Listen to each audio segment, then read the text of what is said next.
Dubai boxing coach, a bit of a legend around these parts, and he needs to take some advice from the chill himself and just chill and enjoy it. Come on.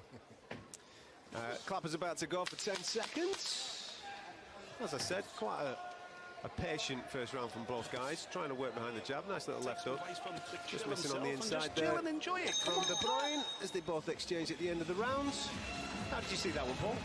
I think it was De Bruyne in control of the round. Valtieri had a little bit of success at one stage where he rushed De Bruyne, but I think that's going to be his only option at the moment. If he can try and land at the same time when both fighters are throwing shots, or try and rush De Bruyne, but he certainly has to do more if he wants to be in with a shout of any of these rounds. I think that round will do Valtier's confidence, pretty well. I think he looked across the ring at the start of the fight. You look at De Bruyne, he's so big, he's so strong, he's covered in prison tattoos. He looks like the kind of kid you don't want to bump into down the back of a dark alley. But he'll be happy that he's Hindi pa po Pinoy. Si ano po ito? Si Valtiera versus De Bruyne. Big opportunity for both men fighting on the inaugural card here in Dubai. This is the Coca-Cola Arena. Palagay ko po baka po si Nietes na po sunod dito or isa pang laban pa po bago si Nietes. Let's get into the second phase, shall we, with referee Julio ready to bring the guys together and get the action back underway. Hindi pa po lumalaban si Nietes, mga kaboxing.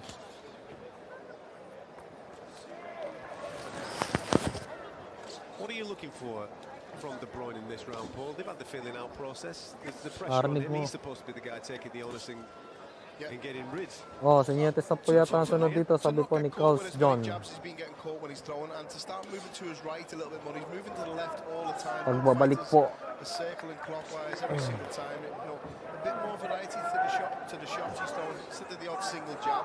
A 1-2 left hook after that. Put a few together. Close the distance first with the feet though, so you're in range before throwing. Next na po sana si Nietes para po napanood na natin. He's not in range. Got to be a little bit more committed to throw these shots and get in the right range to let them go. Minute gone in the second phase of the fight. Yun! Pasok! Hilo na. Valtieri seems good. Every time that something comes his way, he's attempting to throw straight back and finish those exchanges. He just lands a nice little one on the left one on the inside there. Yeah, and I think that's why De Bruyne's a little bit gun shy and afraid to commit completely. Opo, kung natuloy si Angas ng Pinas. Angas ng Pinas. Oh, tama po, si John Del Casimiro. Ganda po ng laban. Sarap pong manood. Confidence though, he's realizing I can land this overhand right, I can get a little bit more involved in this fight. It's a decent left there for his troubles. Ngayon wala pa naman po. Sana po hindi ma-copyright.Isumisita-sita lang po mga kaboxing. But with guys like this, you can't let them grow in confidence. You can't give them an inch, because you give them an inch, boom, they'll make you look bad and maybe even start stealing rounds. He's not sloppy, is he? Fundamentally, yung naka-white po si Anthony De Bruyne. Medyo malakas po. Medyo nakakalamang po siya dito. Ayan, bumaganti po si Valtiera, yung nakaitim po. That was a classic example of it. He landed a nice 1-2, push forward a jab, and he let him off the hook. He let Valtiera right back out and admired his work, yeah. Meron pong live, maghanap po kayo kung meron pa po. Marami po ako nakikita rito. Lalaban pong Pinoy ngayon si Jason Mama at saka po si Donnie Nietes ang pagbabalik po.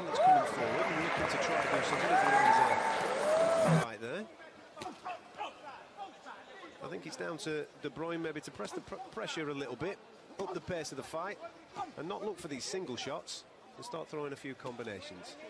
Back is about to go. 10 seconds remaining of the round.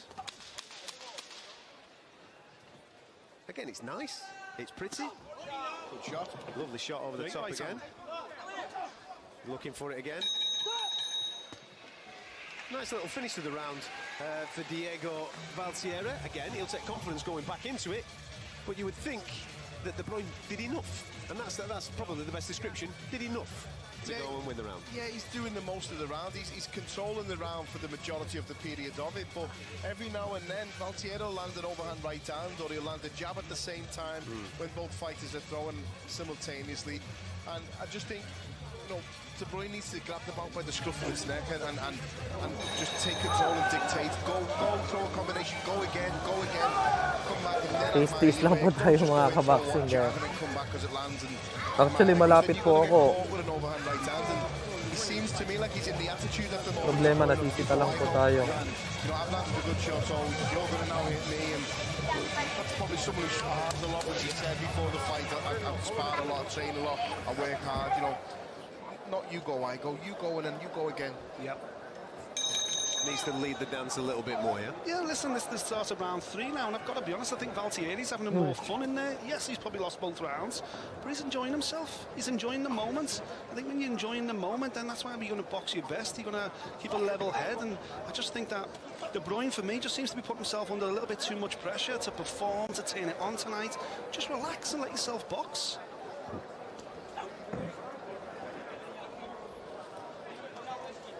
These two gentlemen from the Netherlands and Diego Valtierra from the Basque part of Spain in the black shorts. He's too easy to tag with the overhand right, De Bruyne, and I think as he goes up the levels, he needs to tidy that up, otherwise he's going to get found out a little bit. Kumo-connect na po si Valtierra yung It's the pace naka-block. of the shots as well. It's always 1, 1, 2, 1, 2 instead of 1, 1, 2, 3, 1, 2, 1, 2. No, faster, just more speedy between the shots, a bit more urgency, which I'd like to see from De Bruyne. It's all the same one-paced combinations that he's throwing. Which is obviously giving confidence to his opponent, who lands again with that overhand right. Pointing out a moment or two ago that De Bruyne is susceptible to his better. Again, doubling up the jab this time. But Valtierra is not losing any confidence whatsoever. He's looking to throw off the first. Good uppercut there. But again, Paul, as you said, when you were talking about the combinations there, it is very one. Hindi, mas malaki dyan. It's 1-2, and when he does throw one, Welterweight the yun eh. responses are coming from the man from the Basque country. And he landed a good shot there, and he knows it, Valtierra. Yeah.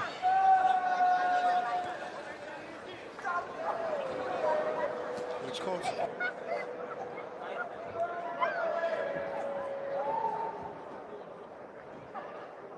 Yes po, Christian yan to. Tama po kayo.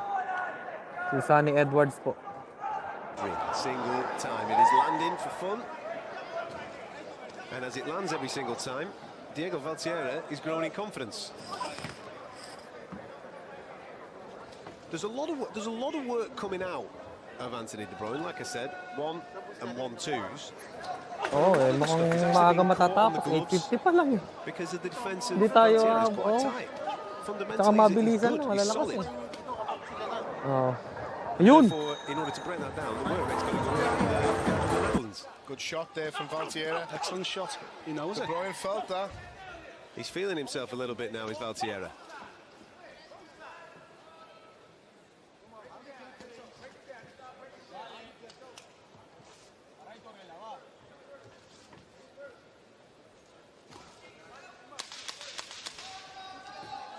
He's just slowed down a touch, Valtierra. If he just puts on a little bit of a spurt here, just for the judges, give him Good shot. again, the big overhand, beautiful shot.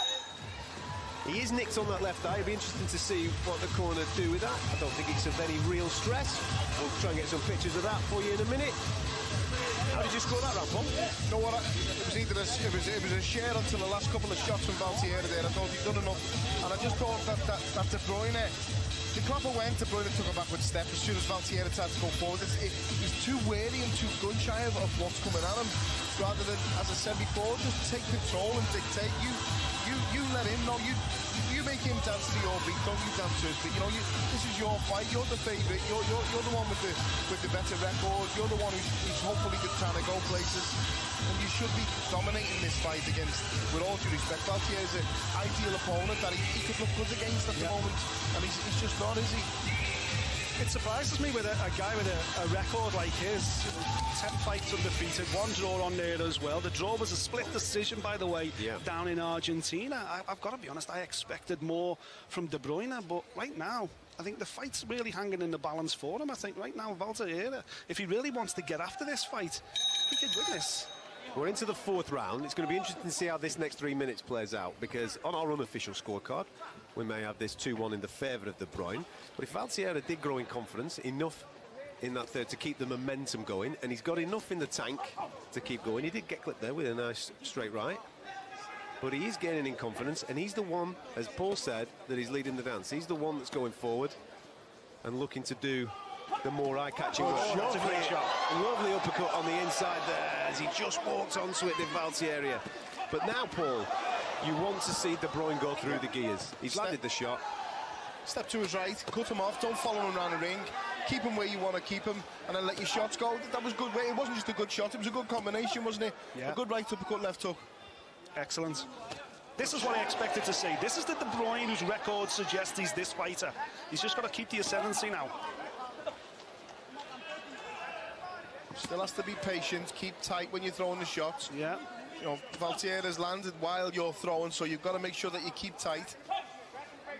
He knows he's got his man hurt, and just from the look on his face, he is lording a little bit. That's better. Get on that type of work. Try and set it up. The guy's obviously buzzed. He may be fading a touch. No need to get greedy. You've got plenty of time in the round to get the job done.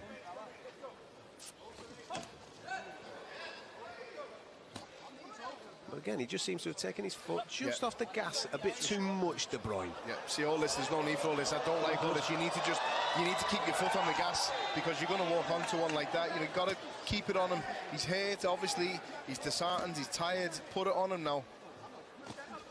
That's better. But he didn't follow up. A little choppy left hook there, and he pushes him onto his heels, and he doesn't go after it. Chase him in. Just trying to look into the eyes of Valtierra and see if he's still a little bit dazed from earlier on. But he looks like he's weathered that storm. He looks like he's weathered it, because he's been let off the hook a touch. And he's game, and he's coming forward and throwing shots again. Don't get me wrong, he's getting clipped. Tucking up nicely once again, seemed to have his feet back under him and his wits about him once again. But De Bruyne had moments in this round where he started to look really, really good, and then all of a sudden, he's gone for a bit of a walk. He's gone missing.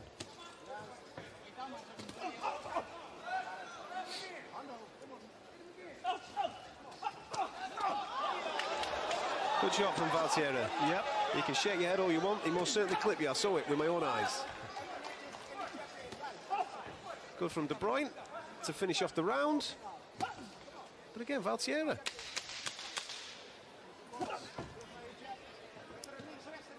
I think he got a little bit excited early in this round, did De Bruyne. And for some reason, he just went a little bit too gung-ho. Got too excited, was looking for the big shot to take the kid out, and maybe just punched himself out of the round a touch. I think I wanted a little bit more from him there when he had Valtierra here. You know, put your foot down on the gas now, go through the gears. Let's see what you've got. You've got a platform here that you've never had before to showcase your skill, your ability, your finishing ability. You know, get him out of there, make a bit of a statement, take this opportunity with both hands. You're live on television around the world, and you have an opportunity to really look good. Maybe he wants more rounds, maybe he was just a little bit gun shy and didn't think that Valtierra was ready to go yet, and we may see if they can finish this round, but I'd like to have seen a little bit more from him. There's an art to finishing though, people, isn't there, Nick? You know, and he just went a little bit gung-ho. There wasn't any real subtlety to his work. It was just, I'm just going to load up here and see if I can blast the kid out. There was a moment there where he did look good. He exploded, and he let a combination of punches go, different pace punches, and he really hit Valtierra, but then he went back to singles and double shots. That was it, and I just kind of thought, well, you had him then. That was your moment, as Paul said, to just put a stamp on it and say, look, world, here I am. I'm the new star. Remember the name, because there's other people on the card tonight, just like John O'Carroll, that realise that with this kind of spotlight, you get a big knockout, it goes viral, everyone's talking about you. And at the moment, De Bruyne is letting that one pass him by. Now think about John O'Carroll, as we spoke in the last fight, lightweight, super featherweight. If he's 11-0 after this fight with a knockout, he's someone that will be on the opponent list for his next fight because of the ability level of him. Of course. Of John O'Carroll. Gets caught with an overhand right there after landing one himself, which was partially blocked on the gloves. But De Bruyne again going back to the single shots, the single work, whereas right now he should be going through the gears as we're into the fifth phase of of a 6-round fight.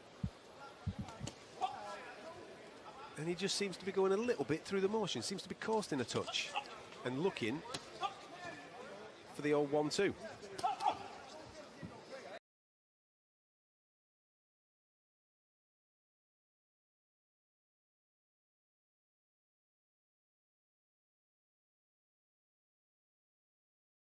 All about leading the dance, and he's just not taking any of the initiative, especially through a minute 30 of this 5th round. Yeah, to me, he's trying to sort of box on the back foot and showboat a little bit now. And with all the due respect in the world, I'm not putting him down. Your ability level is not of that yet, and you're going to need a lot of work to get to the ability of someone who can steal the show and you know, be that type of fighter. You've got an opportunity to get this man out of here who's dangerous for him at this level. So, you know, just do the job, just focus, concentrate, get the work done, put the foot on the gas and go through the gears and show us what you've got. Listen, Valtierra might have the greatest chin in the world. He might be made out of concrete. He might be very difficult to put away. But it's not, for people watching back home, it's not necessarily about getting the finish. It's about showing the enthusiasm for the finish and going through the motions and doing your work in order to try and achieve it. Yeah, you're a prize fighter and you want to be a fan-friendly fighter. The old saying, you know, you win the crowd, then you'll be eating out your hands and you'll pay to watch your fight next. And that's where the money comes from, the fans. Exchanging shots in the centre of the ring. But Valtierra doesn't seem to be wanting to go anywhere. And has got used to the 1-1-2 combinations.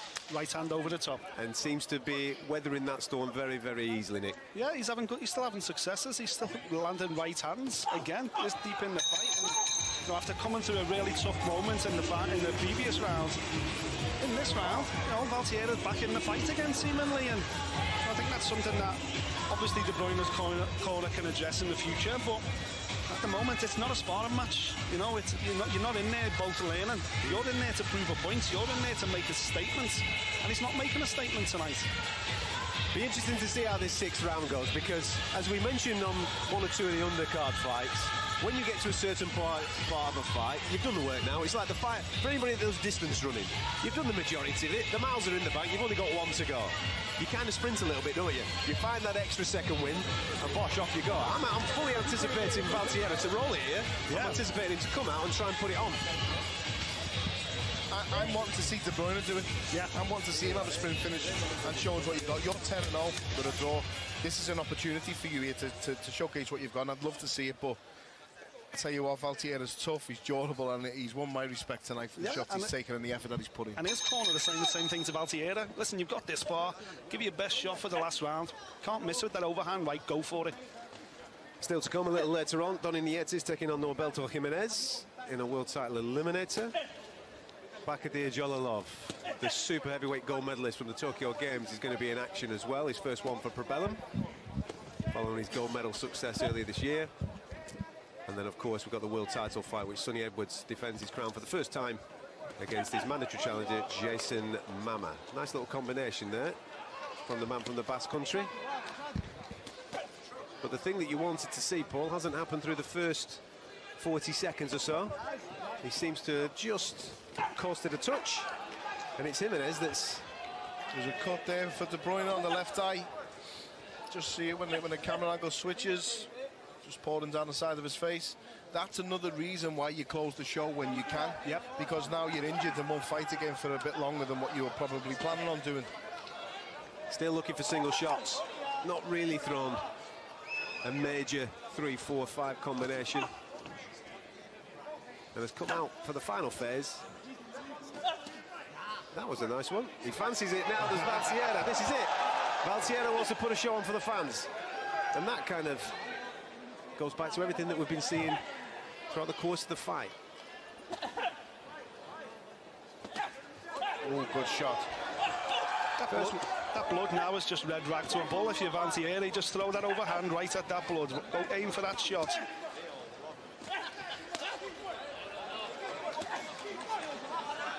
Looking tired now, De Bruyne, isn't he? Yeah, he is, yeah. Just showed out a little bit there. This is good action now. This is what we want to get. caught it there with a lovely shot. And Valtierra, as we predicted in between rounds, is rolling the dice. He is going for it. He came for a fight, and now you are getting a fight, ladies and gentlemen. The crowd are starting to respond to Diego Valtierra's determination and passion for action.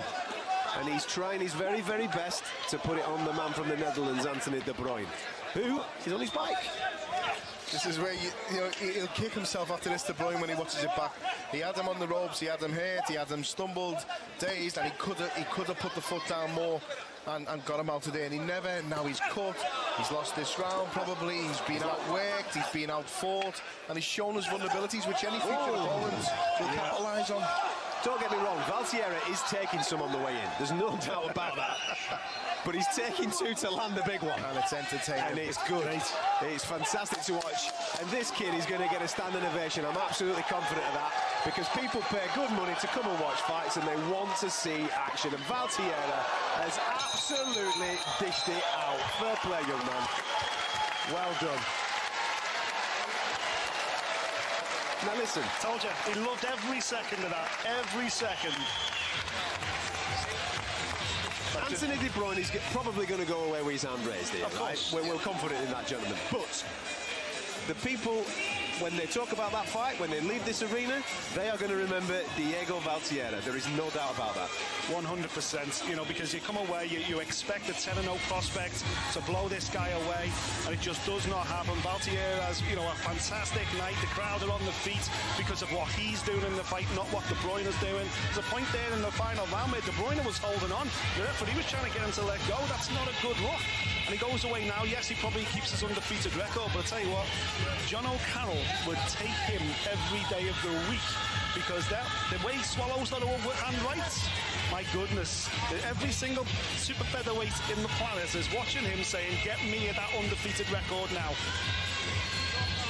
Fantastic fight, fantastic performance of heart, guts, determination from Diego Valtierra. I think he's going to do some press-ups in a minute. This kid, he's having a whale of a time in there. I'm just looking at my scorecard with the blood splattered on it from the fighters. I gave him a couple of rounds. If one of them other rounds is split or shared, and one of the individuals is giving it, then it's a close fight on paper, even though there was only ever one man that looked like was going to win it. Now the music has just dipped. It's a shame, because Valtierra was entertaining everybody with a bit of dancing in the ring, and the crowd are obviously responding to his energy, which is always a good thing to see. We're just waiting for the scores to be totted up, which normally says... Oh, Joe's playing to the crowd. The referee's involved. Listen, it's our inaugural show here, Probellum Revolution. Hopefully you're enjoying this at home in the arena. It is absolutely crackers. The tunes are going, people are enjoying it, and these two gentlemen have given us a little bit of entertainment there.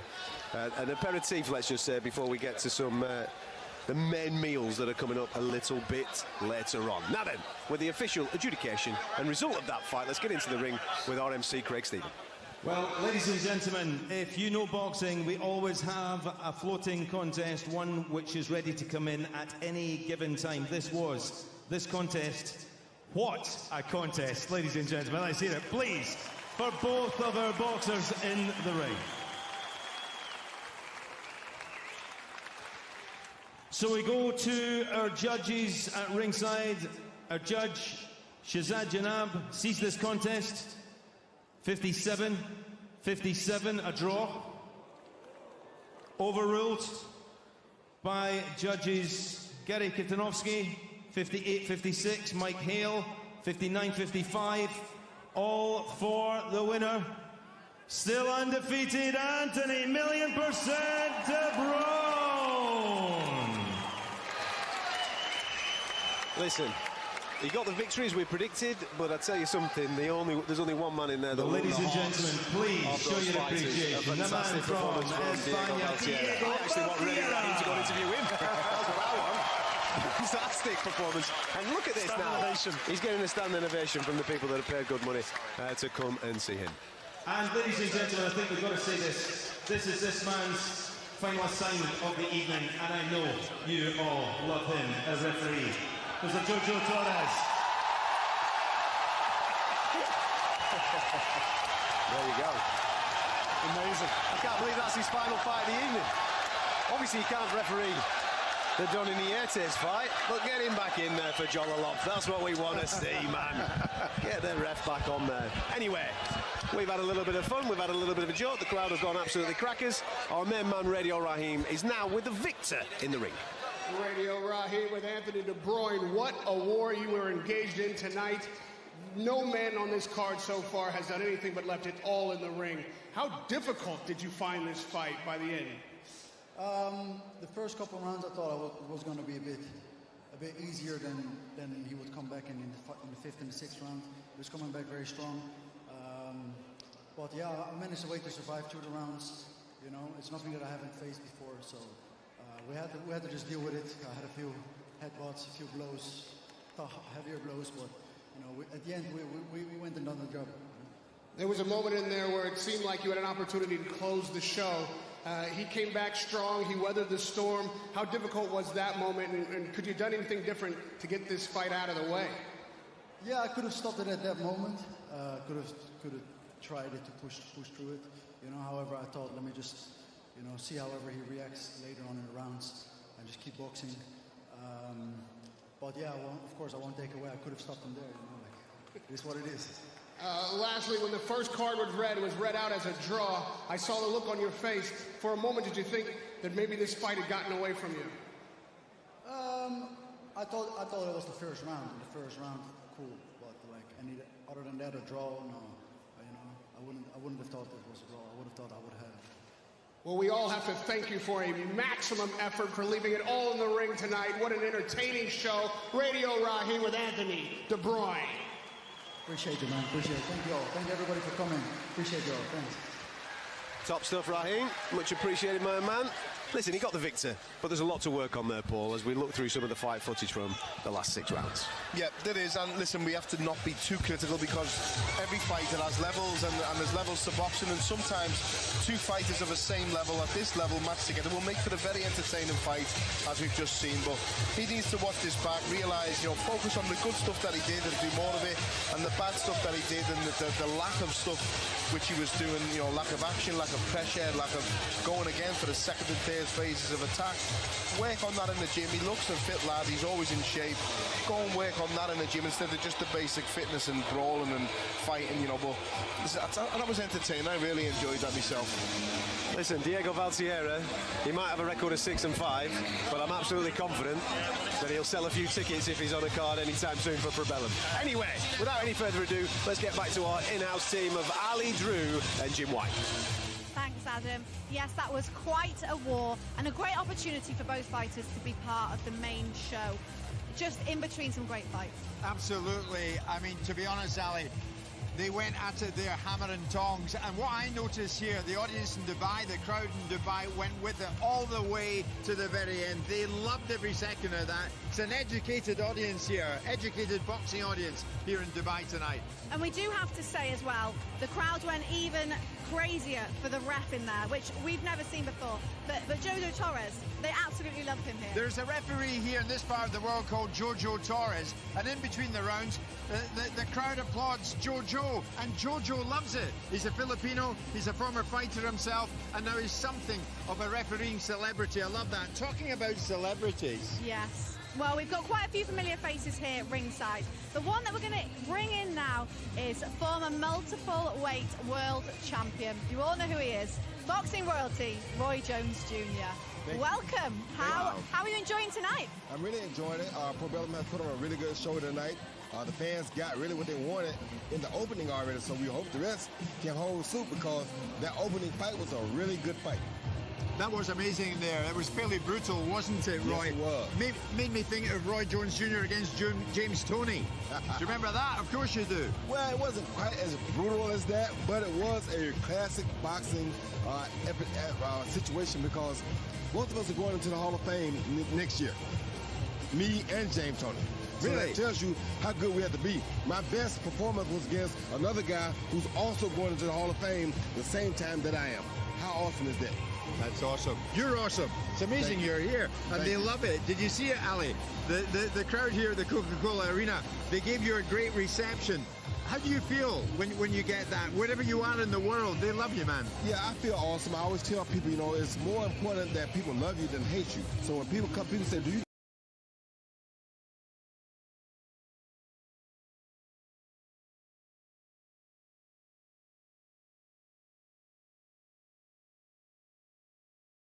Dubai and seeing boxing flourishing in Dubai? It's an awesome thing to me because for years we've always wanted to be able to box here.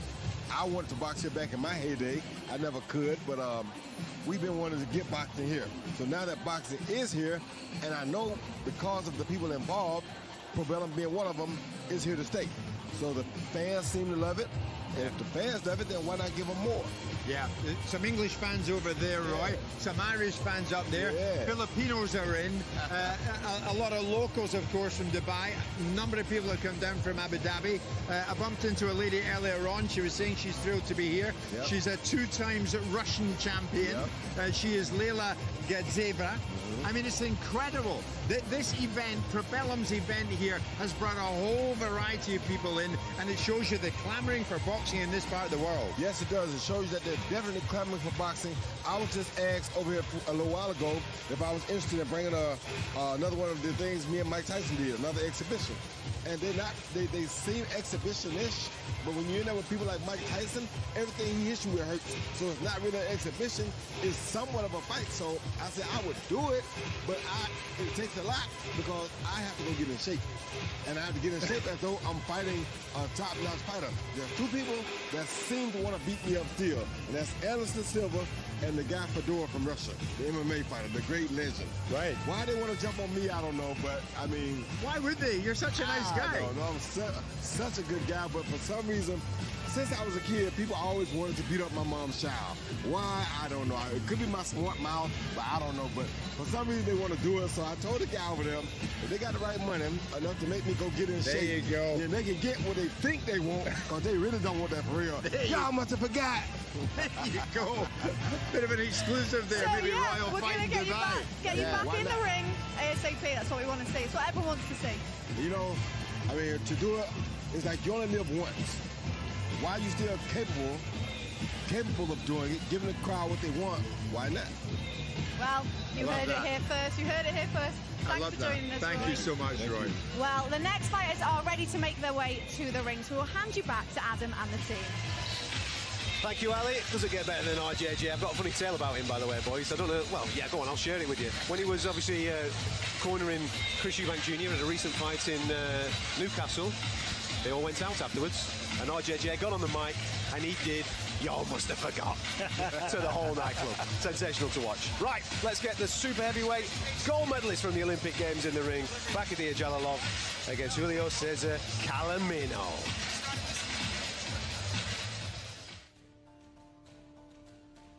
I am Bahadir Jalilov, Olympic gold medalist. My fighting here in Dubai is good fighting. No lo conozco. Yo vengo aquí a ofrecer mi trabajo. Como trabajador que soy, vengo a ofrecer mi trabajo y espero que les guste. Ever knockout. Pues sí, estoy preparado para cualquier situación que se presente boxísticamente para trabajar. Let's go, champ.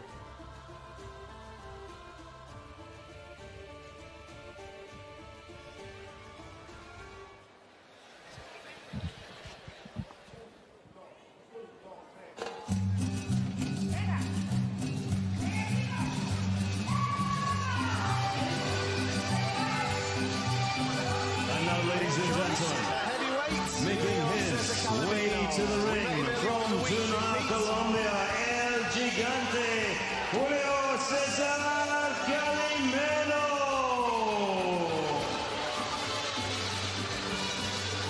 Greg Seaman there just bringing him out to the ring. He's having a little bit of a dance. We met him earlier in the week, Nick, and he was explaining to us that, listen, I'm a cruiserweight, but I'm not getting any opportunities at cruiserweight, so I'm going to have to take my chances with the super heavyweight gold medalist from Tokyo. Yeah, good luck with that. But yeah, listen, the guy had 4 wins on his record down at cruiserweight back home in Colombia, and he obviously realised that, listen, if I want to make any money in this game, I'm going to have to go overseas. So he went over to Russia, fought a heavyweight, lost that fight. Here he is Jimenez tonight, once again a heavyweight. And you're right, listen, he said, if I can change my life tonight, shock the world, I'll go back down to cruiserweight. I need the right promoter behind me, the manager behind me. Well, let's be honest, the guy weighed 201 pounds at the weigh-in. He's going to give away best part 48 pounds in the ring tonight. You know, and we did ask him in the fighter meeting as well. If you remember, we said, how are you with southpaws? And he kind of shrugged his shoulders. Now, I don't know whether he shrugged his shoulders to say, listen, I'm not scared of southpaws, man, I fight them all the time. Or did he shrug his shoulders to say, what? Jalolov's a southpaw? That's concerning. It is concerning. Listen, he's 32 years of age now. Turned pro in 2020, so it's a relatively short career. He's 4-1, and he's taking on a gold medalist.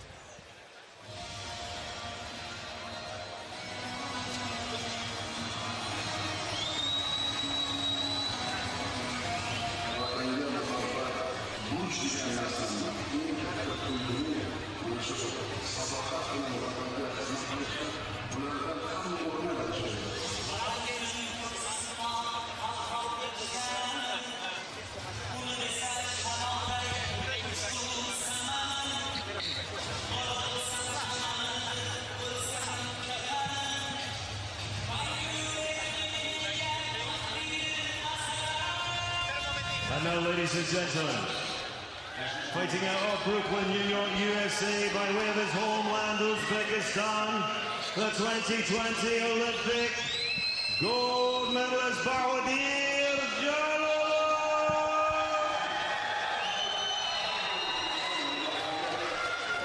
Some coup signing this guy, the gold medalist from the Tokyo Games. Bahadir Jalolov, who's already been a pro for some time. He turned pro in between Olympic Games 2016 and 2020. He's 8-0 with 8 knockouts. And I've no doubt we're going to be waxing lyrical about this guy for some time to come in the heavyweight division. Before I bring in Paul and Nick to talk about him, just want to bring in Archie Sharp, who was originally, Archie, on this card out here in the Middle East. Sadly, an injury has curtailed that. Talk us through the injury. How is it right now? What's the recovery time? Yeah, so I did pick up an injury, unfortunately, 8 days out. So now I reckon I'll be back in for March. So it's still a bit sore, but we're getting there.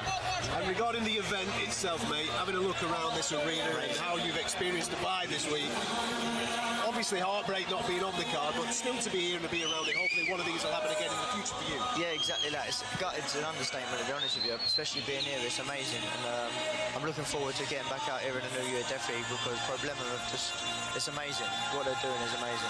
Well, stick with me. There's a big heavyweight contest going on here. I'd love to get some of your thoughts on this particular fight, but I'm going to shut up now, and we're going to get into the ring for our official in-ring announcements from our MC, Craig Stephen. Well, ladies and gentlemen, welcome back to the Coca-Cola Arena. Welcome back to the wonderful city of Macau. And welcome back to the big men. Propellant Revolution, very proud to bring you this special attraction, 6 3-minute rounds in the heavyweight division. At ringside are 3 scoring judges, all from Dubai, Mike Hale, Gary Kitanovsky and Walid Shahabi. Referee in charge also from Dubai, Shazad Jinnah. Introducing, in the blue corner, wearing red with white and black, weighing in at 91.15 kilos, 201 pounds. From 5 contests, 4 wins, all 4 by KO with only 1 defeat. The Tunja Colombia, El Gigante, Julio Cesar Calamino. And across the ring, in the red corner, the 2020 Olympic Games Super Heavyweight Gold Medalists. Wearing blue and white with gold trim, weighing in at 112.9 kilos or 249 pounds. As a professional, his record, perfect. 8 contests, 8 wins, 8 KOs. From Cesar, Uzbekistan, fighting out of Brooklyn, New York, USA, Bahadir Jalolov.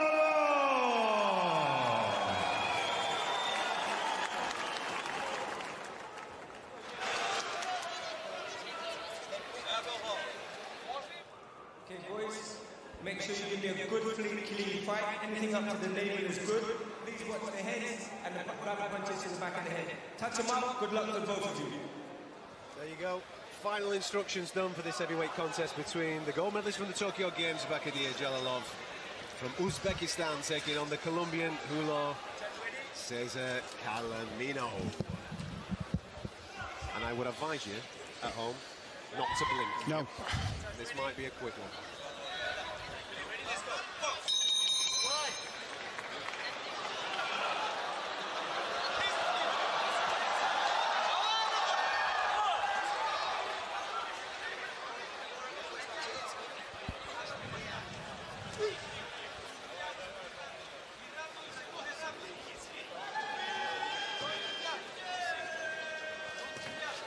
Just having a look, early doors. Do 30 seconds to that single jab to the midsection of Calamino.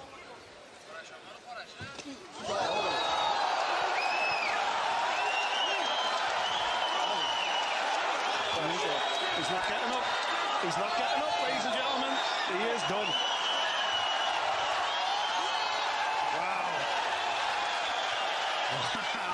I suppose we could say that the height is real. That's the power he carries. He's got devastating power. He moves great for the big fella anyway, but he just, his presence in the ring, as soon as the three of us didn't say a word because we were waiting for that first shot to throw and to land, to see what would happen, and there you go. He's actually carrying him back to his own corner, Jalalov, carrying Calamino back to his own corner. What a finish, though. What a left hand, my goodness. He just swipes down with that right, pulls the guard down, and follows up with a straight left right down the pipe. Absolutely sensational shot. Ooh, right on the button. Archie Sharp still alongside as he was watching that. Are you glad that you're not heavyweight, mate? Yeah, the big boys. That was a great shot. It was, technically as well, as Nick Pete just pointed out, he just moved the guard with his right hand, just pulled it down slightly enough to be able to land the stretch. Little tiny things like that are important at the very highest level. Oh, 100%. Did he break a sweat? Did he break a sweat? The camp he's done, Nick, and how long he's trained for technically one punch. Yeah, absolutely.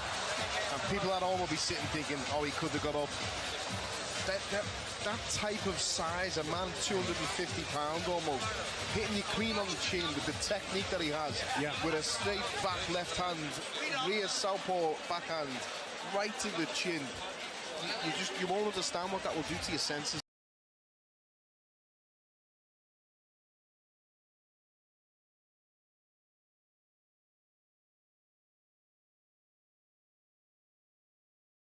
Experience now. I need rounds. I need 8 rounders, 10 rounders, 12 rounders.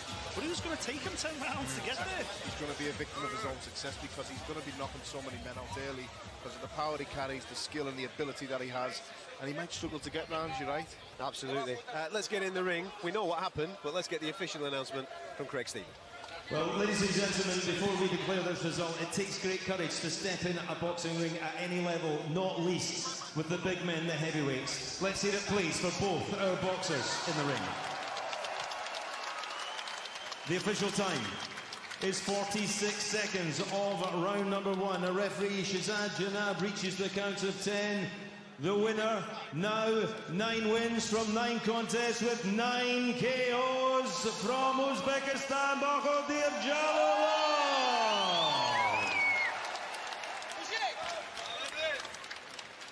And please, ladies and gentlemen, keep the applause going for El Gigante, Julio Cesar Calamino. Now, earlier on in the week, we were lucky enough to sample this man's personality. He's got absolutely bags of it. This could be quite funny. Radio Raheem will be picking his brains very, very shortly. I believe we've got an interpreter there just to help Raheem out with his interview in the ring with the gold medalist from Tokyo. Raheem, over to you, mate.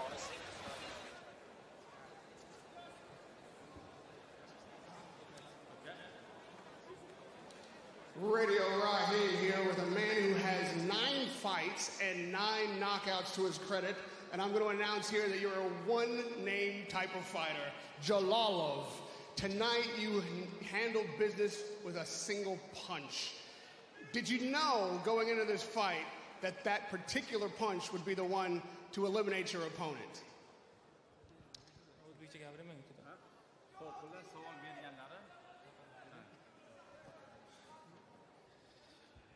Bitta knockout, bitta ular bilan urib qo'yganingizda o'zingiz bu narsani kutganmidingiz? Assalomu alaykum, Dubay.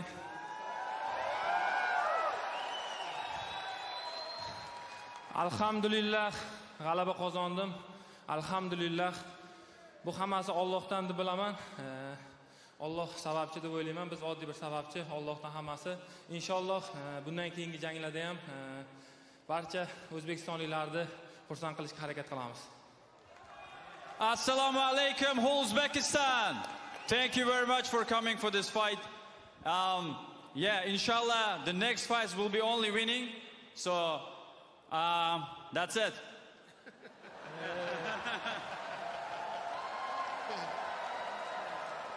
When you enter the sport with 9 straight knockouts, with 9 straight wins, you're going to be talked about as one of the immediate contenders for the elite in the sport. Do you feel you're ready for heavyweight championship contention? Siz shu chempionlikka tayyormisiz? Haqiqatan super. Inshaalloh biz har doim tayyormiz. Xudo xohlasa, kim bo'lishidan qat'iy nazar jangga, ringga chiqishga tayyorman. Menga uning uchun bitta ikkita jang bo'lsa, Xudo xohlasa o'sha chempionlik, kim o'sha chempion bo'lsa, o'sha bilan hammasi bilan chiqishga tayyorman, Xudo xohlasa. Yes, I'm absolutely ready for the championship, super heavyweight. So, doesn't matter who's going to be the champion. So, I'm ready for it. And lastly, you might have gotten the attention of the likes of Anthony Joshua and Deontay Wilder and Tyson Fury and Usyk tonight. If they're watching your fight, what message do you have for those guys?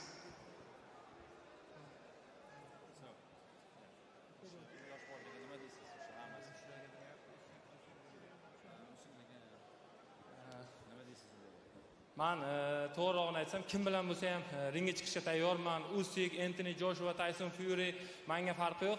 Asosiysi menga jang bo'lsa bo'ldi ular bilan. Xudo xolasa maqsadim o'sha mana shu og'ir vaznda 4 ta kamar bo'lsa hammasini O'zbekistonga olib ketish inshaalloh. Yeah, so it doesn't matter it's going to be Usyk, it doesn't matter it's going to be Anthony Joshua. We respect these fighters obviously, yeah, but I'm ready for the fight. I'm ready for the superweight. So, yeah. Radio Raheem with one-punch knockout artist, heavyweight contender, Jalalov.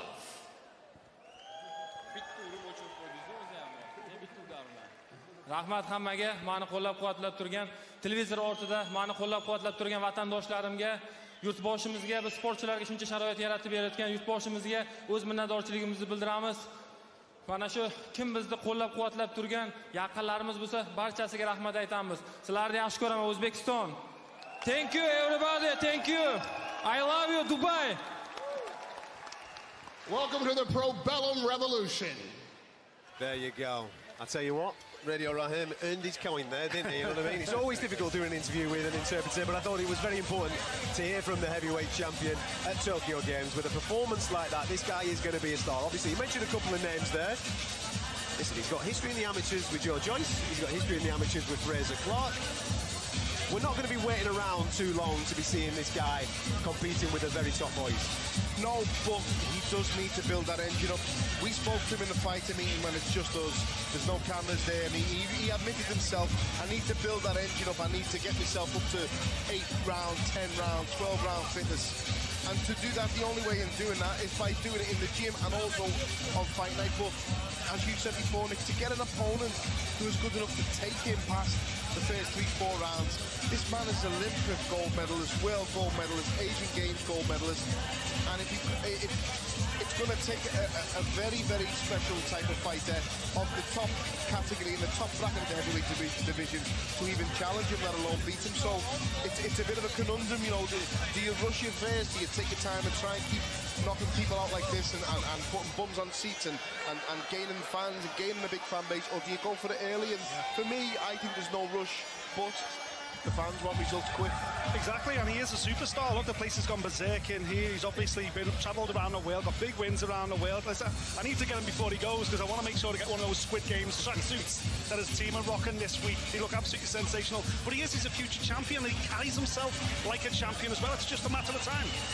Absolutely. Now listen, a couple of moments ago you did hear from a man that was supposed to be on this card, Archie Sharp, very kind of. Cameras here, mate. Come on, get your mush on the TV. People need to be able to see you. You're a better looking lad than any of us, mate, so we need to get you on there. Now obviously you were supposed to be on this card. For people that were maybe concentrating on the ring walk and stuff, you have got, is it an abdominal tear that you were telling me about earlier on this week that's kept you out of this fight tonight? Yeah, so it's kept me out for a little bit, a couple of weeks of rest, which is going to be hard to do because I'm always in the gym, but I have to listen to him and just do the recovery properly, and I'll be back in no time in the new year. Listen, Paul, you've been here many times, mate. Rest is important in situations like this. He's a gym rat, he wants to get in there from a psychological point of view. He just has to stay away, get fully fit, because where he's currently at in his division, highly ranked, can't be taking crazy risks when you're underwell going into a ring. We spoke about it last night. We had a bit of food, a few of us together, and explained sometimes rest is as important as the work. If you need to rest, you need to listen to your body, and obviously it's quite a serious injury which will only heal with rest, and you'll be back better than ever. Absolutely. Listen, I know from a frustration point of view, the show tonight, you wanted to go in there and do your thing. From your division's point of view, as you're looking around now, extremely highly ranked, you're in a really, really strong position. Tell me what 2022 is going to look like for Archie Sharp. I'm very excited and I'm very blessed to be in this position. #1 in the world in the WBO rankings. Obviously, Shakur Stevenson, everybody knows that my eyes are on Shakur Stevenson. However, we did watch John O'Carroll today, and I believe he's got a big ranking as well. And what will be interesting is if he can go and get us win the world title fight, and myself, and we both, why not have it here? And Jono will bring a very good fight, and he boxed very well tonight, so congratulations to Jono, and he's a lovely fella as well. But I think me and him will put on a great show and a great fight for the fans. Look at this. This is what I like. This is what I like, right? Earlier on, I was respectful towards this man because of his ranking with the WBO, and I thought, listen, it's unfair to maybe put people like Jono where he's currently at, people like Zelfa Barrett, because I think Archie, with all due respect to them, he's a little bit further along than talking about that world level. He ain't bothered. He knows what fight makes. You know what fight to make, mate. You know what's going to sell and do a decent show back in the UK, hopefully. Exactly that, and everybody knows, like I say, I've been on Shakur's case, and and I've definitely got his attention, but I want to fight ASAP with Shakur Stevenson, but if that can't happen right now, then there's some great fights there to be made, and John O'Carroll is definitely on the list if he wants to fight. Look at him. He's mixing it with everybody, all right? Keep an eye out for this fella. Archie, I'm going to let you get back and enjoy the rest of your evening, mate. Thank you very much for being on our little show. I'm going to hand back to Jim White and Ali Dream. Thanks, Adam. Yes, an absolutely fantastic performance there by Jolalov. I mean, a devastating knockout. One of the first punches of the fight. Yeah. It was incredible. Absolutely. I mean, if you're going to start a revolution, you want someone like Jolalov on your side. And Probellum have got him. My goodness, very interesting. Talking as well at the end there about the possibility of fighting one of the big ones like Fury or Joshua or Usyk. He is fearless. That's what you get with an Olympic gold medalist, isn't it? Amazing. And talking about the Olympics. Well, yes, fellow Olympians of Jolalov, we've actually got an announcement. They've signed to Probellum. It is twins, Pat and Luke McCormack. If you come in, they were in the Olympics with Jolalov. Yeah, come they in, are. Guys. All the way from the northeast of England in beautiful Dubai. How's it feel? Welcome. I'm happy to be here. Just boxing's opened a lot of doors for us since we turned professional, and I'm just buzzing to be here, buzzing to see the show, and I think it's a good show. Okay, and Ali's about to make the announcement that you guys know about. Yeah, so you are now signed to Probellum. You're turning over professional. How good is that? You know, you've made the step from the Olympics. You did talk at the time you thought that was going to be your last sort of amateur fight, but just talk me through the decision of signing with Probellum. Yeah, well, it's been a long time coming. We've been on the GB squad for 10 years, done 2 Olympic cycles, boxed in the world, Europeans everywhere, all over the world. So I've done everything I can as an amateur. It's time to turn professional and start climbing the ranks. But we're starting at the bottom, so I'm just going to work my way up, keep climbing the ladder, and see where we can go. Yeah. About time. About time you want to earn some money. Been fighting for free for years, so it's about time we start making some money. And Probellum, no one else could compete with Probellum, so this was the right place for us to go. Actually, boys, when you look at it tonight, the show is so slick that they've put on tonight Probellum. You've got Roy Jones Jr. sitting over there. Everybody wants to move up. The thing has been sold out for days on end. It seems like the right time for you to make this move. 100%. It's an unbelievable show. Obviously, all the stars are coming out, and I can't wait to be a part of it. Wonderful, wonderful. What they're saying in the Northeast, they must be proud of you. We're going to be the next two big stars. There you go. Gives you itchy knuckles being here watching. What's that? Itchy knuckles being here watching. You want to get in there? I'm honestly dying to get in there with the show. I didn't realise the show was going to be this good. It's a different set out. All the top fighters on, so hopefully me and him going to be two of the top fighters. Fantastic. I mean, it's great. And I know you're delighted, but you're delighted for all the people who have helped you along the way to get to this stage, Pat. Yeah, definitely. Obviously, my mum and dad are a big part. My club coach, Graham Rutherford.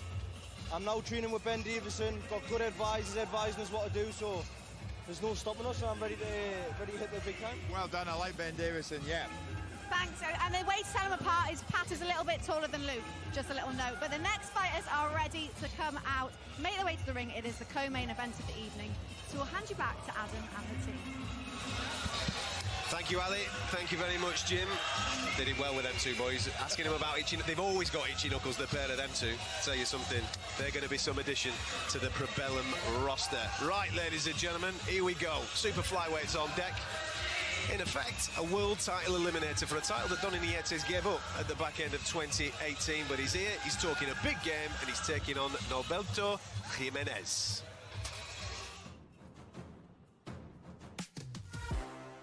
I'm Donny Nietes, 4 Division World Champion and longest Filipino World Champion.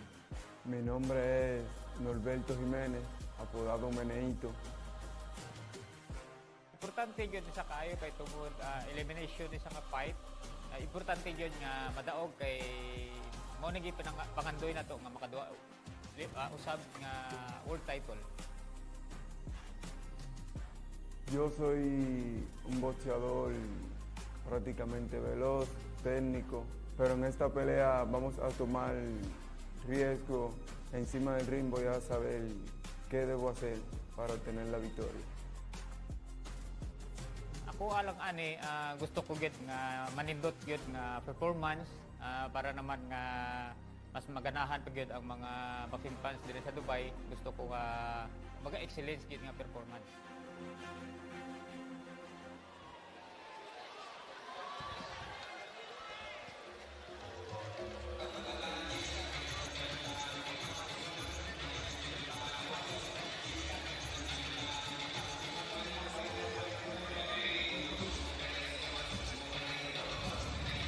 Ladies and gentlemen, please welcome, firstly, to the ring, from Dominican Republic, Roberto Jimenez.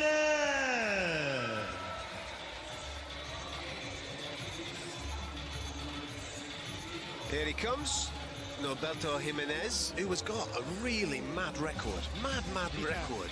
We met him earlier on in the week, Nick. Early doors in his professional career, he was having a bit of a nightmare, and then he had a bit of a mentality shift. Started his career 1-7, unbelievably, and since then has gone 32-1. You know, he's a two-time challenger before. He had a draw out in Japan in 2014 for a world title. He obviously lost to Yafai as well in 2019. That was over in the US. He's a nice kid, you know, he was really engaging. He's been great around the show all week, and he generally believes he's here for a reason. He knows that this would be the biggest scalp of his career and would get him that springboard towards finally getting a title shot.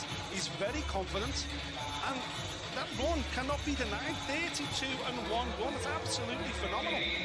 The one, by the way, Cal Yafai in 2019, where he challenged for the WBA Super Flyweight title. He lost on points wide. Cal did a job on him that particular night, but he's back. He knows tonight is a major opportunity, taking on a 4-weight world champion and a legend of the Philippines, because the noise is just about to go up a couple of decibels as Donny Nietes will be making his way to the ring. He looks cool, he looks calm, he looks extremely collected. With the 39 years of age now, Donny, he's in the Indian summer of his career, but he said to us this week that he's going to keep going till he's 45. Let's get the official introductions with our in-ring announcer, Craig Stephen. Well, ladies and gentlemen, once again we are coming to you live from the Coca-Cola Arena here in the magnificent city of Dubai in the United Arab Emirates. A very warm welcome to everyone in attendance here at ringside, and a very special welcome to our viewers joining us from around the world. This is the co-main event of the evening. Proudly sponsored by Combat Chain, Wow Hydrate and Green Hill Sports. This is 12 rounds of boxing for the WBO International Super Flyweight Crown. Sanctioned by Middle East Professional Boxing, our Commissioner Jose Mohan, and the World Boxing Organization President Francisco Paco Valcarcel. Our supervisor here at ringside is Leon Panacillo Jr. Should this go the distance, our three scoring judges from Hungary, Zoltan Enyedi. From the US Virgin Islands, Francis Jackson. And from Spain, Fernando Laguna. Our timekeeper at the bell from Dubai, Adam Janab.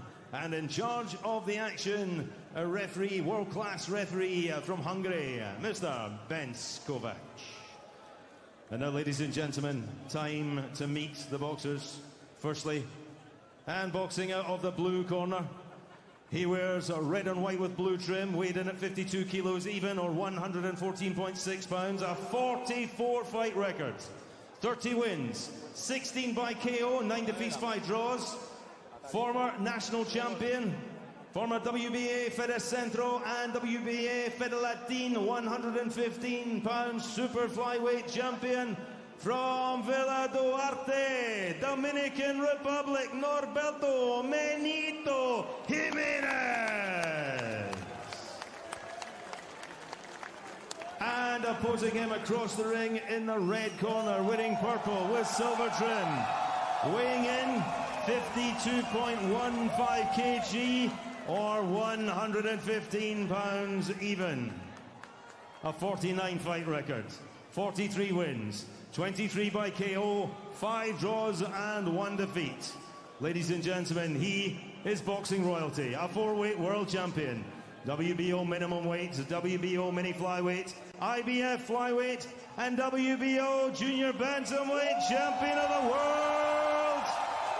From Bacolod City, Philippines, Donny Nietes.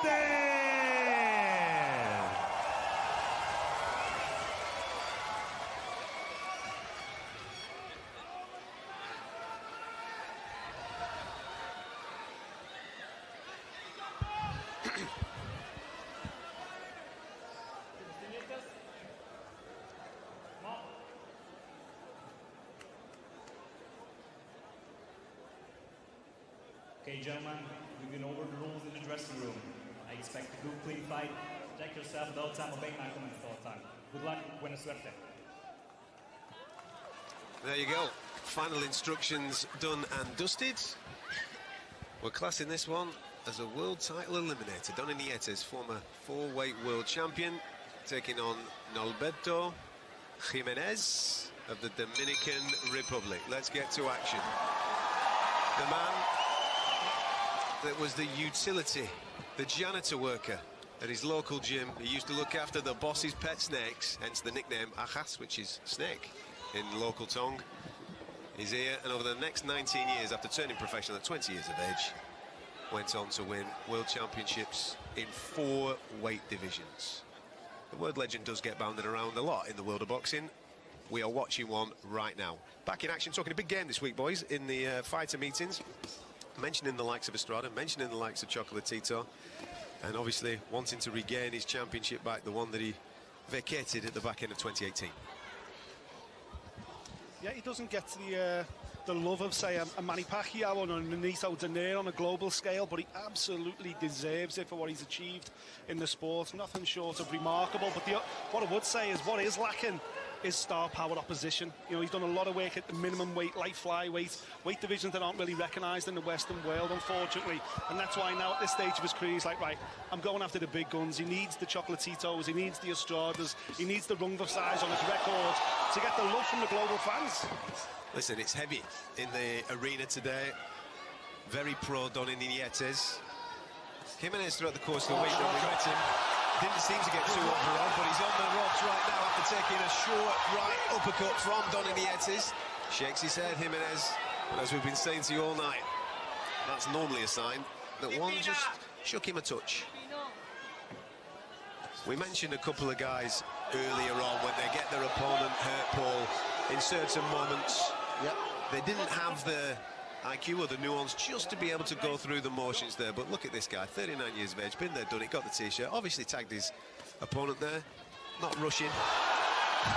This fella's certainly as I has say the IQ, yeah, and he won't rush, he won't go in, he knows he's not ready yet, but another one of those shots will certainly ask questions again of Jimenez. Just a really nice, like, right uppercut which came from the blind side. Jimenez felt it.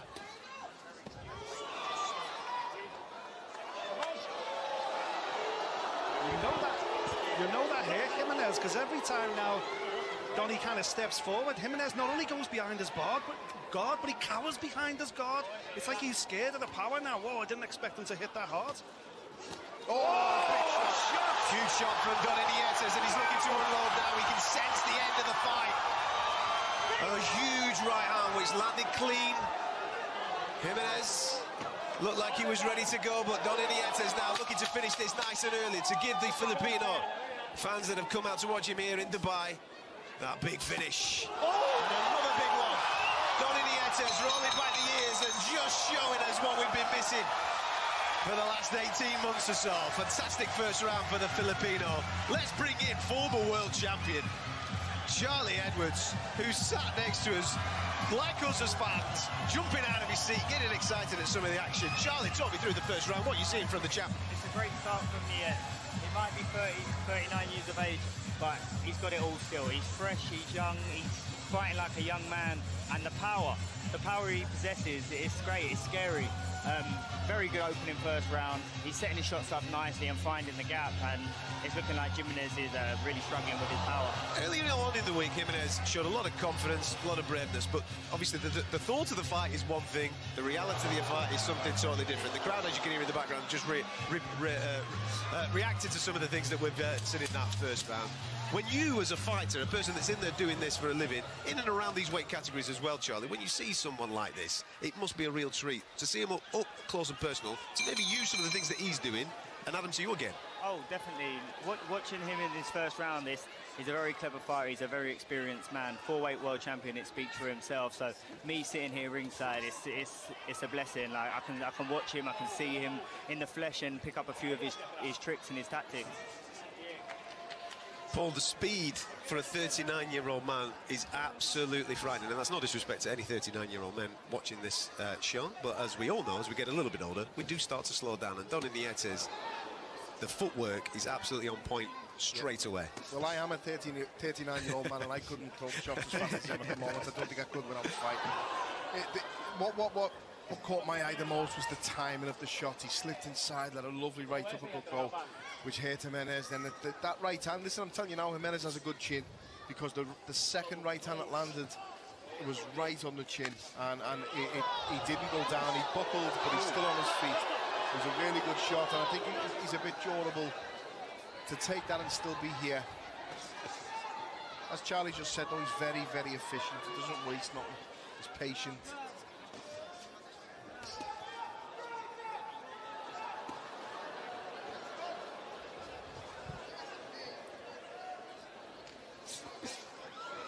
From Jimenez's point of view, Paul, oh. Just as they look to exchange again on the inside, Donny Nietes tight.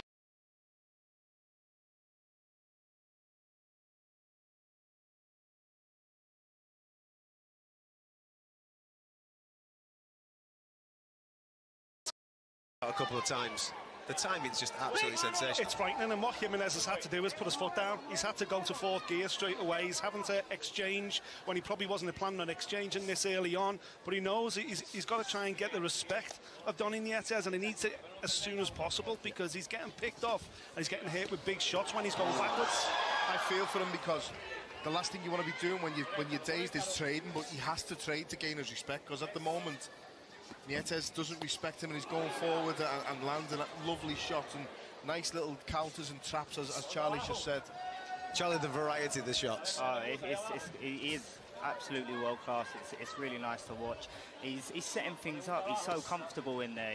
He's slipping. He's pulling back, and he's making him short by falling short by just centimetres, and then he's countering. But you've got to give it to him because he's trying to fire back and he's trying to gain respect. But for me, Nietes is just too strong and too powerful. It's looking right now.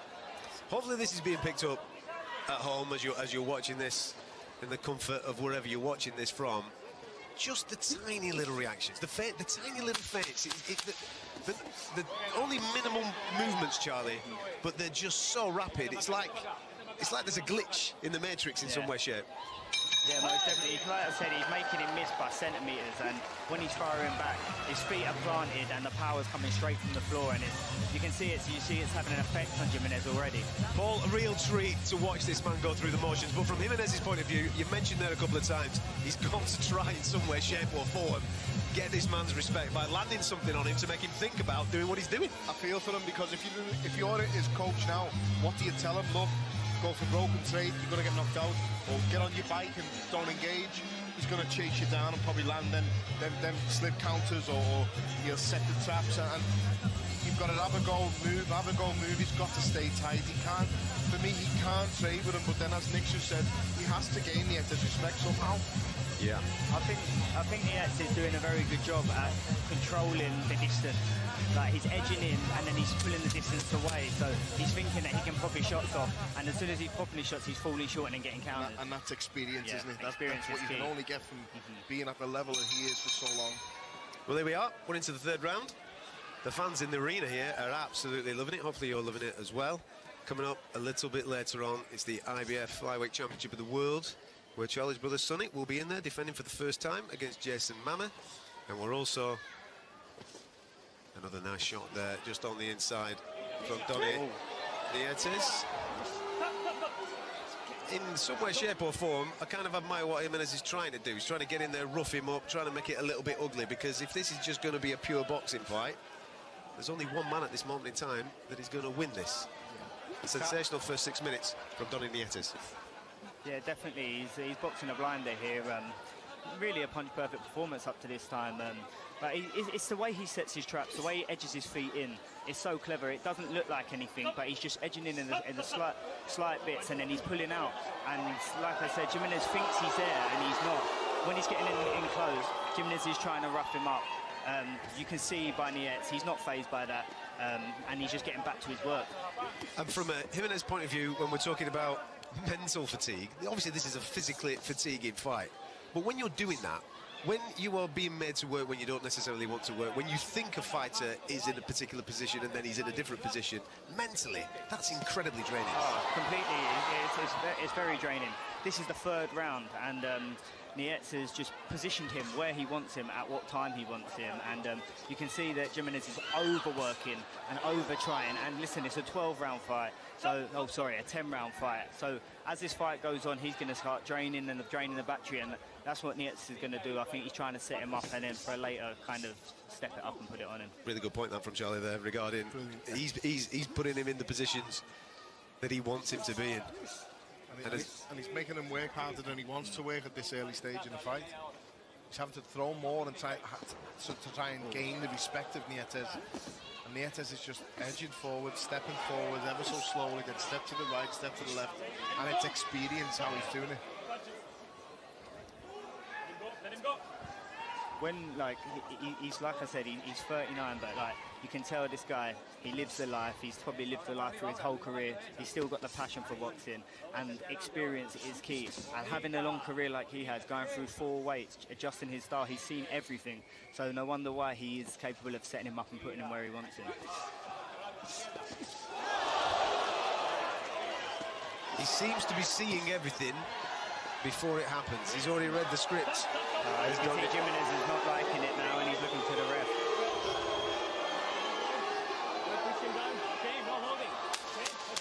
In Jimenez's defence, he's got to do something.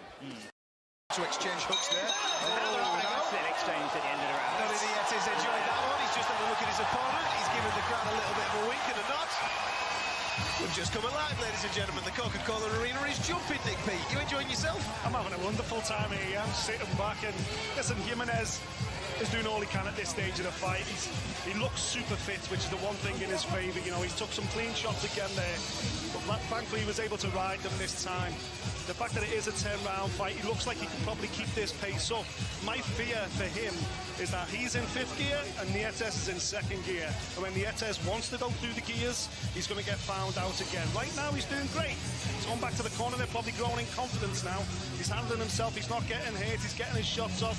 But Nietes, look, he's 39 years of age. He's not even blowing in the corner.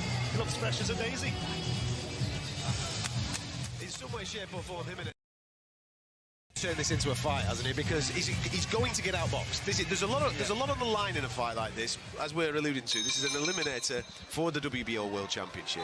So this is a chance for him as well to get back into world title contention. He's been here before against County Fight. He's got to turn this into some type of fight. Make it ugly if he has to. Spoil it a touch. He's just got to be able to turn the tide of what's coming his way.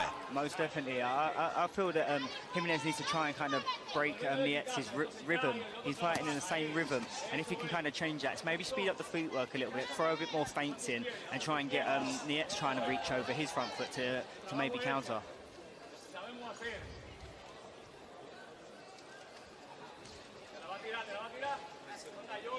That nickname of Ajas, which, as I said at the start of this, in his local tongue means snake, is very apt for this man. Yeah. He is biding his time. He's waiting to pounce. And as we go right in front of us now, starting to exchange, he's just looking, just give him a taste of gear 3 there, and then went back down to 2. But in defensive, Jimenez, he's got a nice tight defence there. Seems to be learning a few lessons from earlier on. He found the gap then a little bit as well. Yeah, and now he's starting to throw a touch. Oh. He went over on his... Has he hurt himself? Looked like he rolled his ankle for a second there. But no, just overextended a touch. And the speed of Nietes, he was out the back door quicker than you could even think. Back to the action in the centre of the ring. As we were saying before, he started the round well, Jimenez, but he's in 3rd, 4th gear already, and he's having to work really hard just to make these rounds competitive. And Nietes is just coasting, as you say. He's just waiting, coiled, waiting to pounce on any mistake or any decent shot that lands. He'll be on and on and on. You can see there with Nietes, he's very relaxed still. He's like he's looking, he's assessing things, and you can see when he does them throws his punches, and he does, and even when he's hitting the hands and the gloves, you can see Jimenez kind of tense up, like he can feel the power. You can see that by his facial expressions.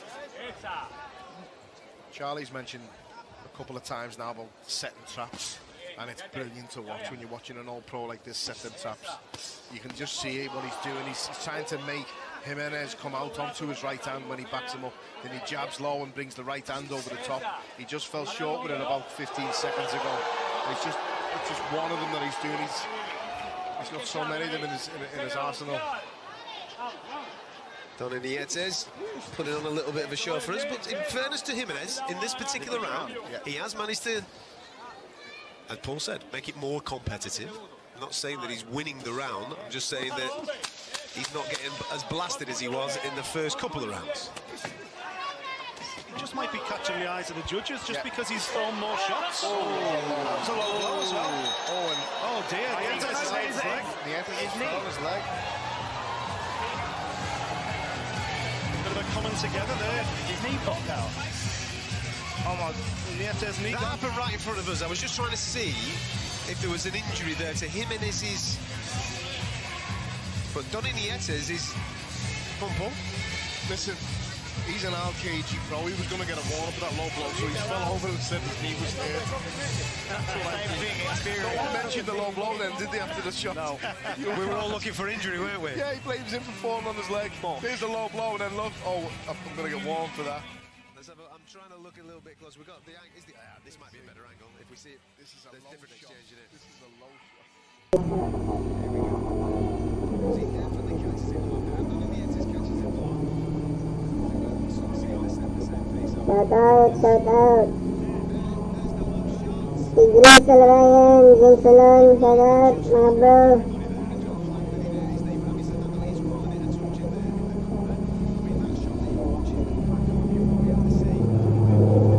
what he's pointing to in his corner, just working on it a slight touch there. And this is going this is going to be interesting to see where Donny Nietes is at.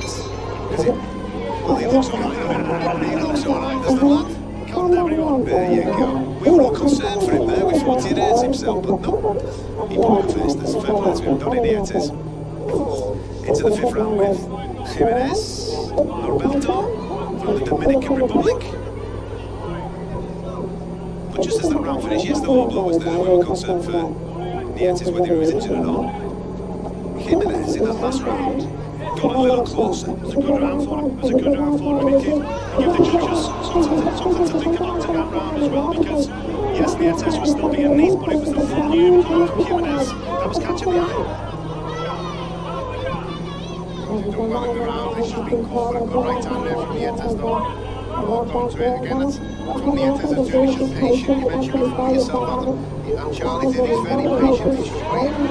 This time, he's going to land these shots when he does. He's going to make the most of it. And again, he's trying to make it ugly. He's trying to make it ugly. Maybe that's where the success is coming from. I kind of like what Jimenez is doing here. He's changing the pace of the fight. Moving side to side.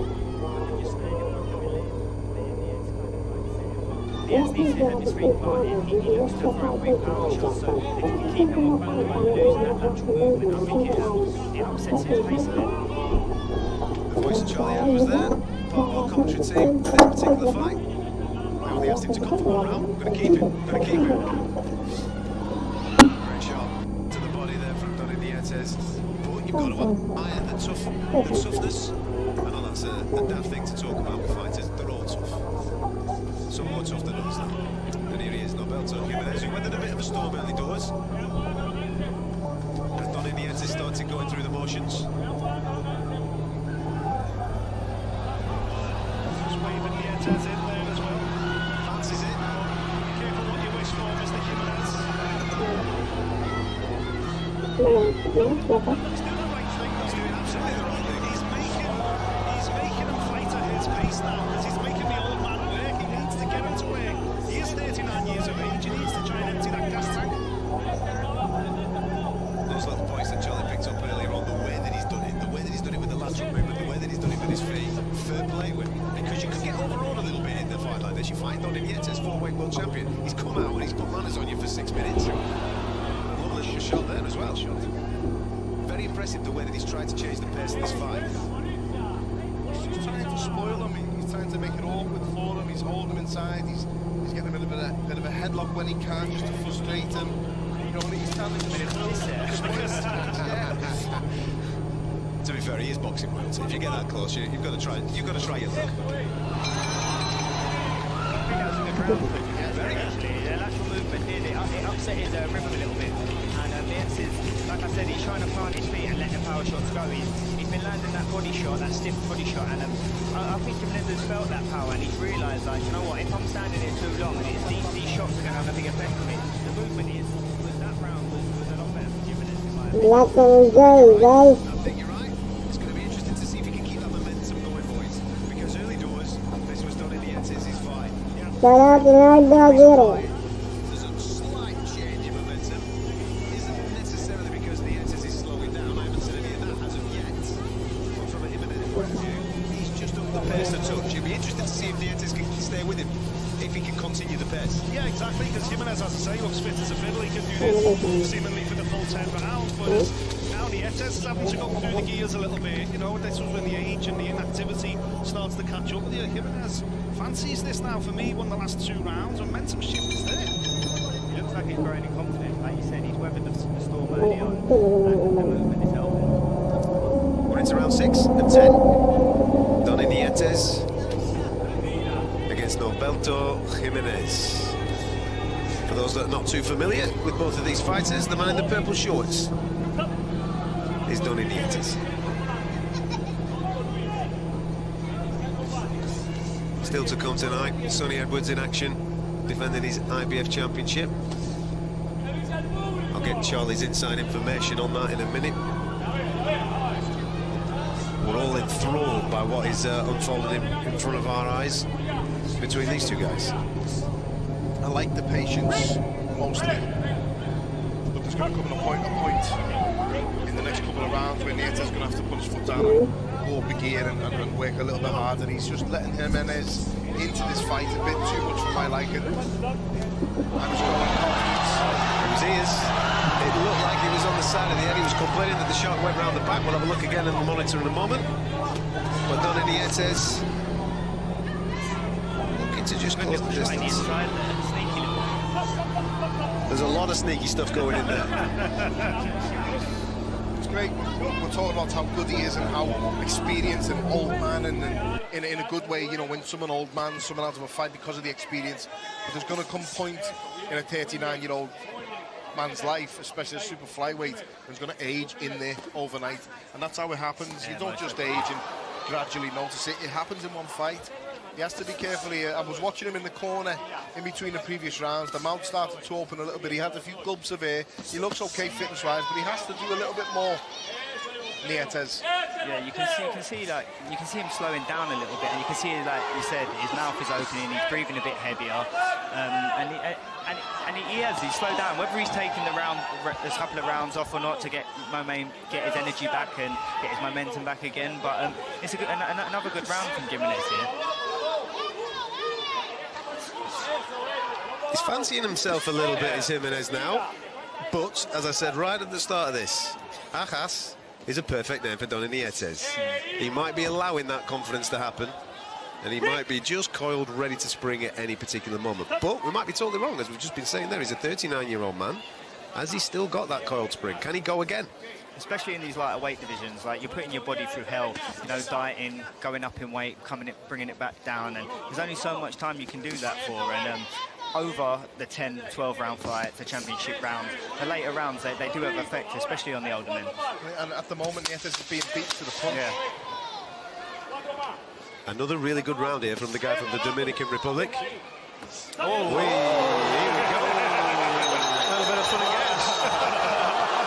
Listen, he's enjoying himself. Jimenez is enjoying himself. He's smiling there. He's getting a few boos from the crowd. But at the end of the day, he has to do these types of things in order to keep himself in this fight. Yeah, but he's turned the fight around for me. He lost the first three, he's won the last three. It's level in my book, and Jimenez is enjoying himself, and that's a good sign. He knows he's back in the fight. He knows that Nietes has got to change now. He had to make a change. He did. Now Nietes has got to make a change. Has he got it in the legs at this stage of his life to make that change to go with Jimenez? We talked at the start of the fight saying, oh, he's not doing much. He's saving energy.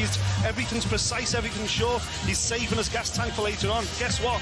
It's now later on. This is the second half of the fight. He's got to pick it up. It comes to that stage where it's not conserving your energy, it's being lazy. And to me, he looked a little bit lazy the last 3 rounds. I agree. It's not you know, not personal. It's not a criticism. He looks like a lazy fighter the last 3 rounds, who is a bit paranoid of his fitness. Yeah. It's going to be an interesting to see how these next few rounds unfold, because you never know, coming into this fight, this could have been Jimenez's game plan. Their trainer could have looked at this and, you know what, we'll let him have their success early and then we'll start moving and trying to take the pace away. And for me now, and maybe a couple of others, this is a 4-round fight. Yeah. Yeah. Good points. The voices of Charlie Edwards, Paul Smith and Nick Peet there. I'm Adam Cattrall. Hopefully you're enjoying the show. Inaugural one from Probellum. Got a world title fight still to come this evening involving Charlie's brother Sonny, defending for the first time that IBF crown that he won brilliantly against Maruti Untalani. He's defending tonight against... What is that? Is it an the ice shield? cube. An ice cube. Must have fell down the waistband of the short of one of the fighters. Sorry, there was just a little bit of something that fell there. It looked, well, obviously the initial thought is that it's a gum shield, but it wasn't a gum shield. It was only a small little thing. Great shot there from Jimenez. Just clipping Nietes with a left hook across the chin. Just made him think a second or two. Sonny Edwards, by the way, defending his title against Jason Mama. That's coming up a little bit later on. But as the boys have pointed out with their analysis, this is a fight now. We've got a fight on our hands. Early doors, we didn't think we did. We thought that Don Nietes was going to coast and give the Philippine fans something to really celebrate. I'm sure there's a few concerned faces here at the Coca-Cola Arena. Jimenez has silenced the arena, hasn't he? We heard earlier on the undercard with the Filipino fans, how loud they were. It's another low blow there. Defend yourself at all times, son. Don't be walking around the ring. You wait for the referee. It was a low blow. It was a low blow, but the referee hadn't stopped the fight. He just told him to keep it up, and he himself decided to take himself for a little bit of a walk. That's why we've got this situation right now. The referee now has responded to it. Reminds Nietes once again just to keep him up. But again, Jimenez. Oh, great shot. Can't let that stop his momentum, Jimenez. He's got to get back on the game plan.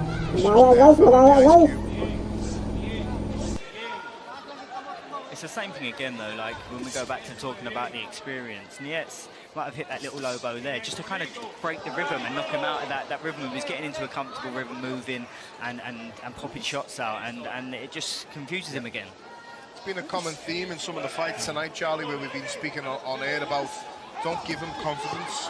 You allow your opponent the confidence that he's going to be a better version of himself. Nietes does seem like he's just stuck this now into the next gear. Yeah. The hands are starting to go again, the feet are starting to go again, and there's a little bit more venom in some of them shots, Nick. Yeah, and he's catching Jimenez coming in. This is the one thing he needed to do. He had to step it up again, just be a little bit sharper, just be a little bit sweeter, and he's doing that. He's had a couple of successes in this round so far, where Jimenez is just starting to ball into shots now. I know this won't be getting picked up on the cameras back home, but that ice cube's bugging me. I wish the referee stood next to it and kick it out the ring. Somebody, like you say, it only takes somebody to land on that flush, and over they go. I hope that they spot it mid-rounds.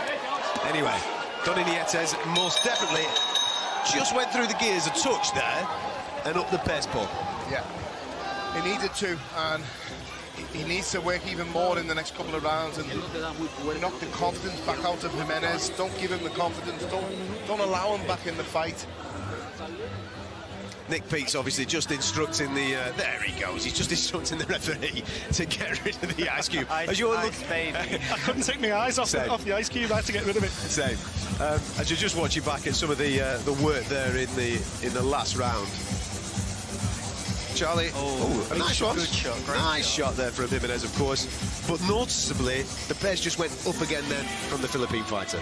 Yeah, definitely. I think Nietes kind of realised that the last few rounds maybe slipped away from him, and he needed to step up the pace a little bit more. And you can see if you're looking at Nietes in the corner now, like he is breathing a little bit heavy, and like I think his trainer's going to be telling him now, come on, you've got to push back on the gas now because you lost the last few rounds, and you need to make sure this gets the win. So here we are, into the 8th.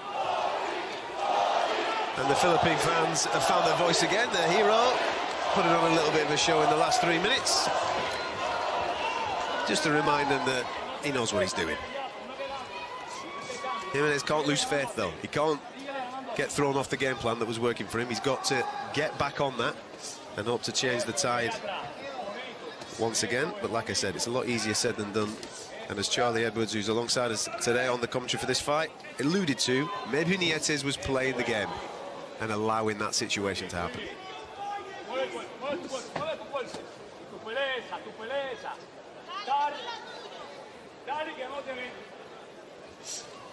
think before in the previous round, Jimenez tried to fight him and box without any spoiling tactics, and it played right into Nietes' hands. I think he has to go back to making Nietes chase him, making Nietes come to him, counter and tie him up like he is now, frustrate him, and try and make it difficult. See, don't hold on for longer than you should. I think that's good tactics by Jimenez at the moment, because the previous round when he tried to just engage with him, he was getting caught every time he went in. Good exchange there. He landed a couple there, did Jimenez.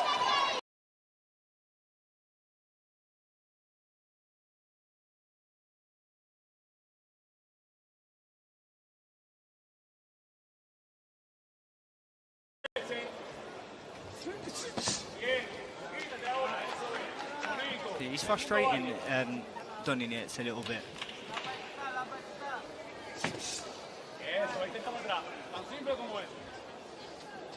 It's going to be a tough one, unless something crazy happens in this last minute. If it remains at this pace, it'd be an interesting one to score this. Jimenez again, just managed to get himself in the touch. I think it's a tough one to score as well, because it's what you favour. Yeah. If you like the boxer, you would go you'd be maybe giving some of these closer rounds to Jimenez. But if you like the fighter, like Nietes is like he's controlling the pace, he's moving forward. But Jimenez, he's boxing very well with a lateral movement again. And he's landing. He's landing some good shots in this round, isn't he? Inside, which is frustrating. There you go, little one on the break. Perfect. I know that we're not supposed to be saying perfect, but from a tactical point of view, that's what he's supposed to be doing. That's what we've said. I think that's what he needs to do. And when he does it, he frustrates nietes. As Charlie's just said, he looks frustrated. Good shot. He just took a big right hand there. Good right Wore hand it well, there. though. Wore it well. That could change the round completely. That could change it round. There you go. It was a big right hand there from Donny Nietes. Yeah. And he knows. That's why he's unloading right now. Jimenez firing back. Jimenez big and deep. Here we go. Oh, yes. Now we're talking. Jimenez giving it the big I am. Listen, I think that flurry there from Jimenez might just have caught the attention of the judges again. It was a close round. I thought Nietes was about to steal it with that big shot. But actually, I think Jimenez might have stolen it. And to be honest, if I go Jimenez on my card, I've got it level now with 2 rounds to go. Bear in mind, in a weird world, both these guys have got 5 draws on their career records. Hold on to your hats, people. We could get another one on the way. 6 minutes remaining. And it could be the 6th draw. Exactly.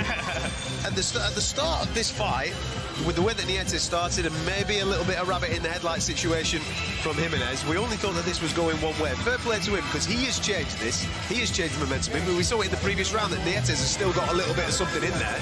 But when he does dig his toes in, hold his feet and exchange with him, he's getting through and he's getting some work done. Jimenez, you can see him growing in confidence. At the end of that round, having that little trade-off and banging his feet, stomping his feet, he's feeling it, And you even see Nietes going back to the corner. He's breathing heavily and he looks the lesser, fresher fighter.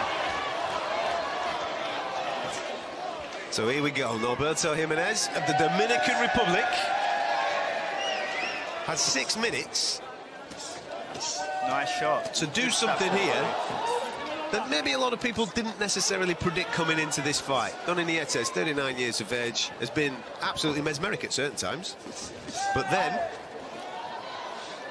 That's what happens when you see an aging fighter in front of you. There's glimpses and small snippets of greatness and high quality stuff. And the rest of it is someone trying to do that just can't seem to pull the trigger. Yeah. And I've noticed that a couple of times with Nietes tonight. To me, he looks his age a bit. He's still got the class, obviously. His ring craft and his ring IQ is brilliant. But he's looking old.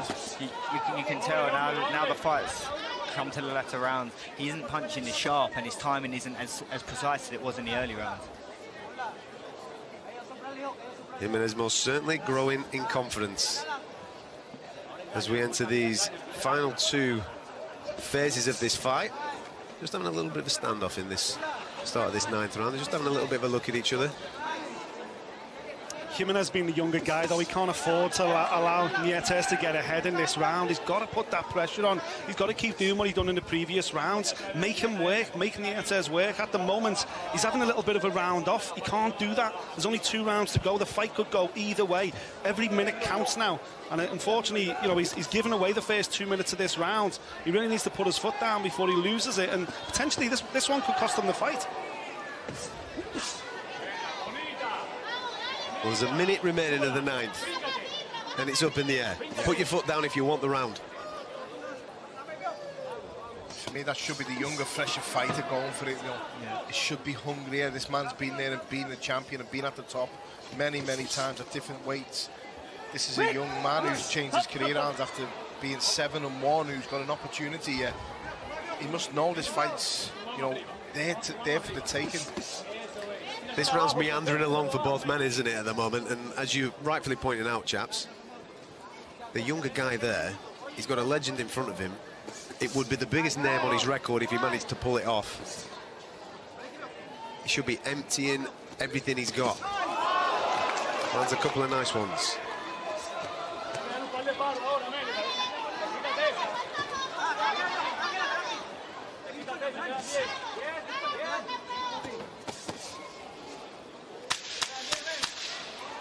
It's a very close round. It's very extremely close. Extremely close. That's why I was just being quiet there for a second, because I thought that maybe we'd get some type of flurry at the end. Somebody wanted it, but that round just meandered along a little bit. I'm a little bit disappointed in Jimenez there, because he could have. There was an opportunity to just put his foot down, Nick.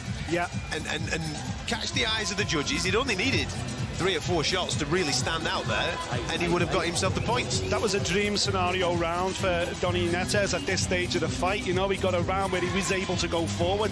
He was able to be the aggressor. He was fighting at the pace he wanted to fight at. Yes, I thought Jimenez had a half-decent round, but for me, clearly in Nietes' round, just down to the fact that Jimenez didn't show the kind of output that he has in previous rounds. I think if he loses this fight on points and it's close, he'll look back on that 9th round and kick himself. He can't afford another round like that. He's got to come out now like a wailing dervish, and he's got to put it on Donny Nietes for 3 minutes. We've had some crazy talking points from our first Prebellum show, where paramedics at some point were getting in rings just to check on cuts and various things like that, and they were getting thrown out on the undercard. I hope that we're not going to have some crazy scorecards on this. We've got 1 round, and it's close. You know what, though? I think this has been a very difficult fight to score. It has. I totally agree. And them ones, you could see some wide ones where someone has just leaned with fighting in the red corner, the blue corner more than the other one. These are going to be interesting cards, in my opinion. The crowd, as you can hear in the background at the Coca-Cola Arena here in Dubai, extremely pro. Donny Nietes singing his name, going wild for him at the start of this final phase. Let's see if he responds by...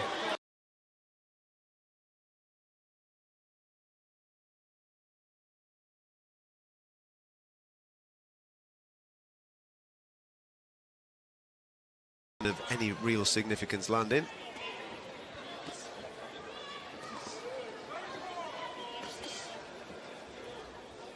But again, this is your time. If you're Roberto Jimenez, this is your time. You have got to leave it all in there. The tank has got to be empty when you come out. The younger, fresher fighter, he should be emptying the tank right now. Charlie, you're an experienced fighter at the top level. I don't think either of those fighters standing up at the start of this round will have truly known that they're ahead. I know, that's what I was thinking. It is really like, it could be either or, what the judges like the most. It's been a bit of a fight of 2 halves. The last 2 rounds have been very close, which could have gone either way. This is another close round, so it's going to be an interesting scorecard.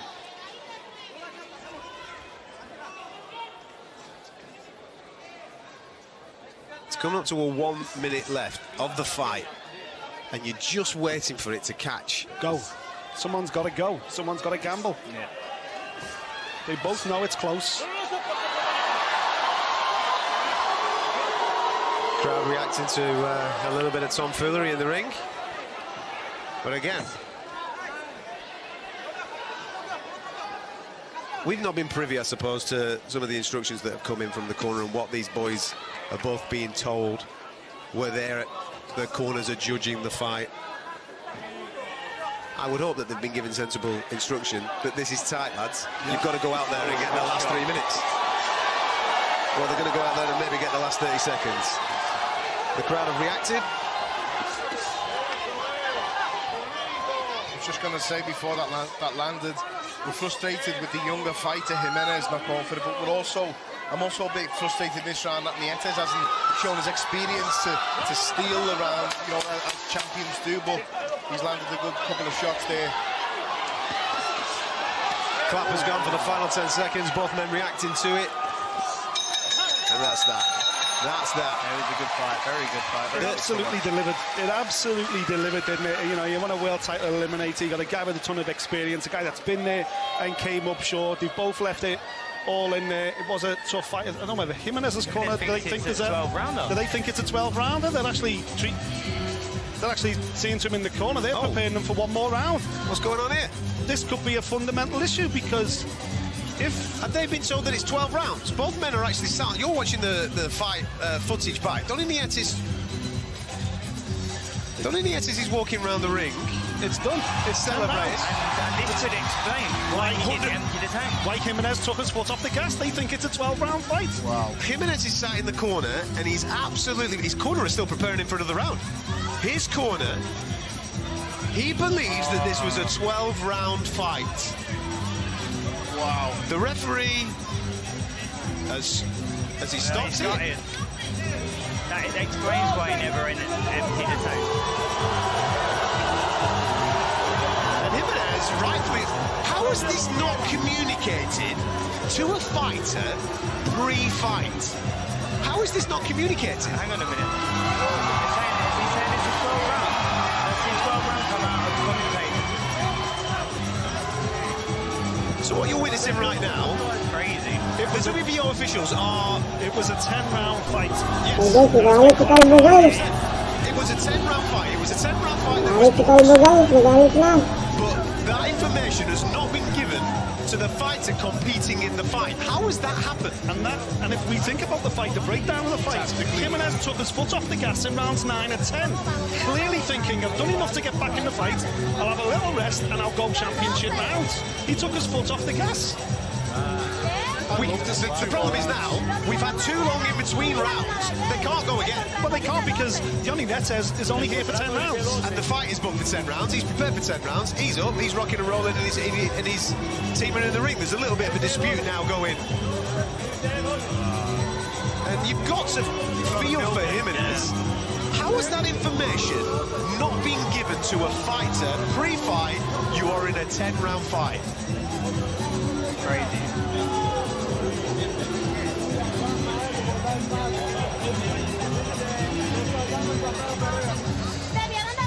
Well, he's in front of us shaking his head right now. Dien? You don't dodge? He's just talking to us, obviously above us now, the man from the Dominican Republic.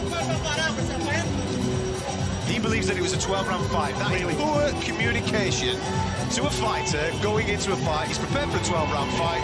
Kind of told the story of the way that he fought the 8th, and the early 9th and rounds. 10th, yes. And some of the early rounds as well. That could have been his game plan, you know. Lose the early round, like ride through the storm, and then kind of pick it up and going into that 10th round. I really do. Wounded. That 12-round fight is tactically very, very difficult. We were speaking accordingly. Saying,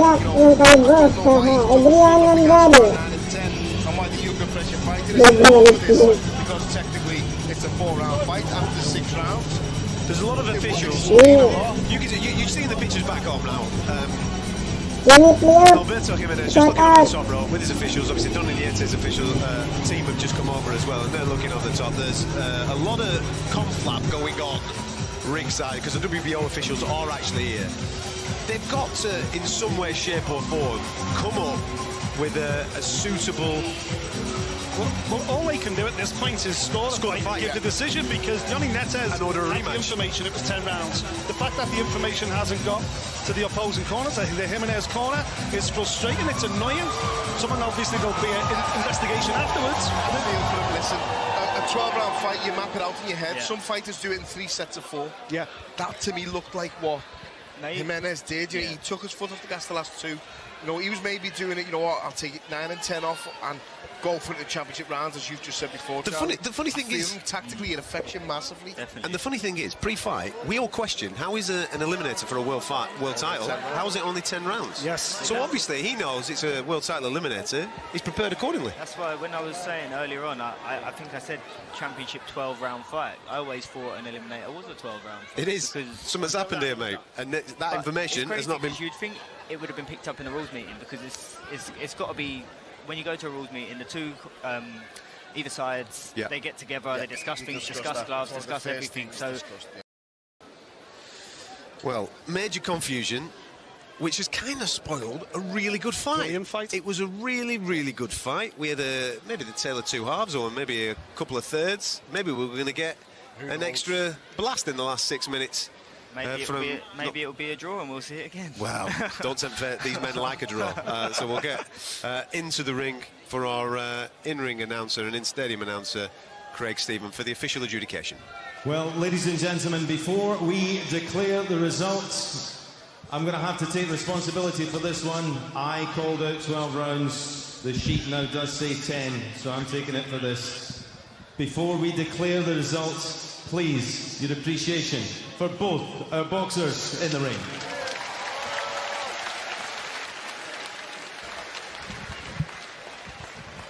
So we go to our judges' score totals after 10 rounds of boxing. Zoltan Anyedi sees the contest 96-94 Jimenez. Oh. Francis Jackson 96-94 Nietes. Fernando Laguna sees the contest 95-95. A draw, ladies and gentlemen. Called it. My word. I knew it. My word, we got a draw. One judge for one judge for the other, and then one judge split it right down the middle, 95 apiece. The draw specialists have been at it again. Charlie Edwards, you are doing all my betting for every fight going forward, my friend, because you called this in the second and third round. What, though? I think that's justice served, really, because there was a accusation of what the round should have been and how the fight unfolded. So, do you know what? Fair play to both fighters. Get it on again. Yeah, 100%. This is probably the best outcome. Clearly, Jimenez's corner thought there was another 6 minutes to go. There wasn't. I think a draw is probably the fairest result. And tell you what, after those 10 rounds, I'm quite excited to see round 11. Listen, I agree with everything that you're saying. It does feel fair, but for this young man here from the Dominican Republic to have not been told the situation with the rounds, you've got to feel for him, because his game plan, quite evidently, was, OK, last two, we're going to put it on him, and I'm going to go and do it. And if he would have done that, would have been talking about him going forward and fighting for a world title. Obviously, both of them are still in the ring. I think what we're going to try and do, and rightfully so, Raheem, just having a quick of a chat there. Obviously, he struggled in the in some of the fighter meetings this week, did Roberto, because we didn't have an interpreter. Hopefully, we can get a Spanish interpreter to help Raheem out with that interview. But let's go over to the man from the Philippines, who is alongside our boy, Radio Raheem. Radio Raheem with Donnie Nietes finding a draw here. Let's first say that our opponent here wasn't able to have an interview because there was no translator available, but commending both fighters on a draw. And here you've been able to retain your title, having found a draw here tonight.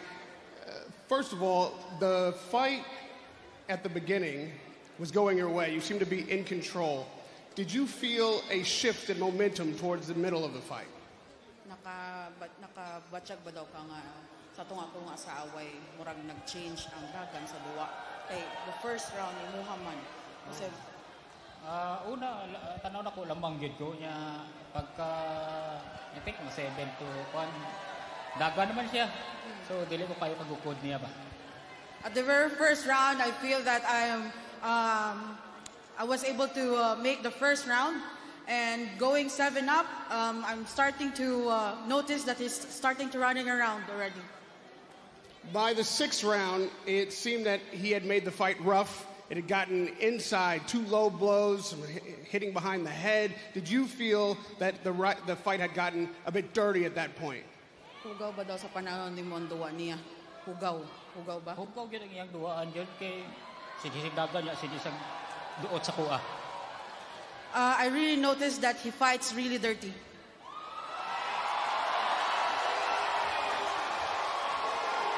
As a 39-year-old champion, talk to me about the difference in getting to the final bell at 39 than it was as a 29-year-old champion. As a 39-year-old daw nga champion, saan ba ni mo maingon? Saan mo maingon as a 39-year-old champion? Saan mo maingon as a 39-year-old champion nga nakahuman pa ka sa 10 rounds? Siyempre maayo gito pagdisiplina sa kuha kay even I'm 39 kasugakon pa gyapon kung sa tag-as nga round. Even at 39 years old, the key to this game is discipline, because I was able to make it at the very last round, standing still champion.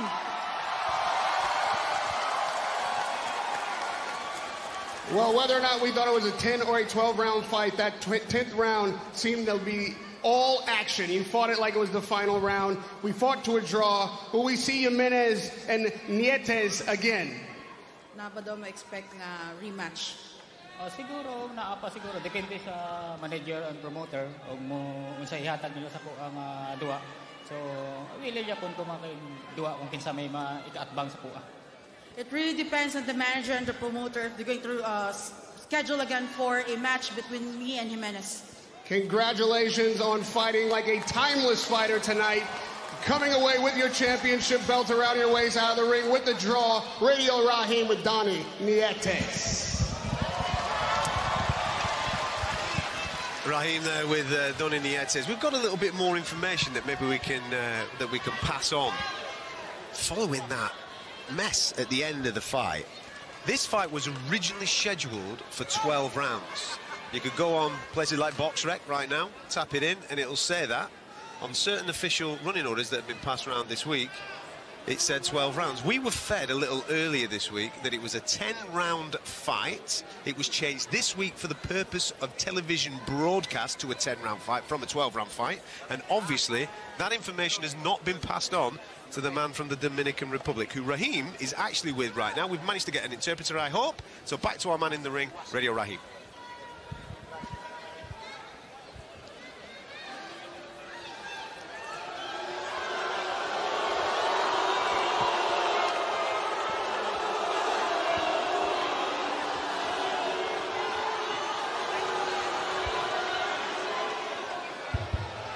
Radio Raheem and Roberto Jimenez. I know you're disappointed when the score was read out. You thought you had 2 more rounds, but you fought those 10 rounds like a true warrior. Do you believe tonight that you won the fight? Él sabe que tú estás descontento con el resultado, pero que tuviste 2 rounds muy buenos, pero los otros fueron muy parejos. ¿Qué opinas tú de eso? Bueno, vengo para decirle que nunca me vi más que en el primer round un poco apresurado. Pero desde el segundo en adelante el más nunca volvió a ser el mismo boxeador conmigo porque no me encontraba. Incluso, aparte de todo eso, la pelea estaba pactada a 12 rounds y la bajaron a 10. He doesn't sense the equal in the fight because he's feeling all the round the winner. But the other problem was the fight was at 12th round and they take down 2 rounds. And he maybe say it's because don't trust in his fighter. You fought to a draw. You did not lose tonight. It sounds like there's an opening for a rematch.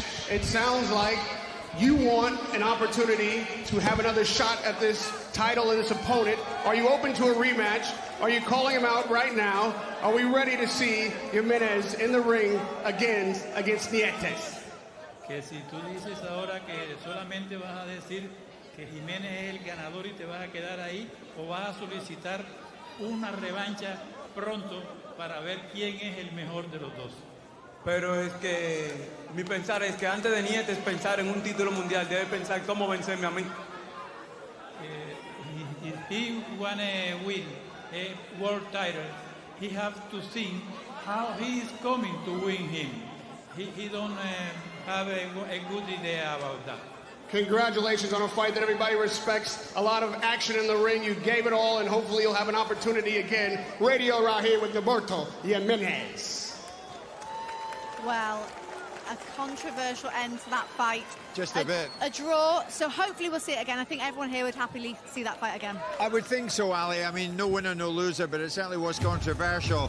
And I must admit, it wasn't entirely satisfactory, but I tell you what, both fighters, they put a heck of a lot into it, and the audience appreciated that. That is for sure. They certainly did. But now we're almost ready for the main event of the evening. Yeah, It is Sonny Edwards defending his IBF flyweight world title against Jason Mama. It's going to be a good one. Oh, looking forward to this immensely. Sonny Edwards, remember, this was due to be fought out a few months ago, and then Sonny Edwards was out walking his dog and went over in his ankle.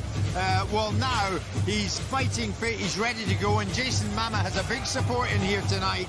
And of course, none other than Manny Pacquiao gave him a few tips about how to win this fight before he left for the flight to Dubai. So we shall see, but come on, Sonny, the title's on the line tonight, world flyweight title. Let's hope we can push through and win it. Well, I believe that the fighters are almost ready to make their way to the ring for the main event of the evening. So it's time to hand back to Adam and the team. Ali, Jim, thank you very, very much. Now then, there's a lot of famous faces in this place right at this moment in time.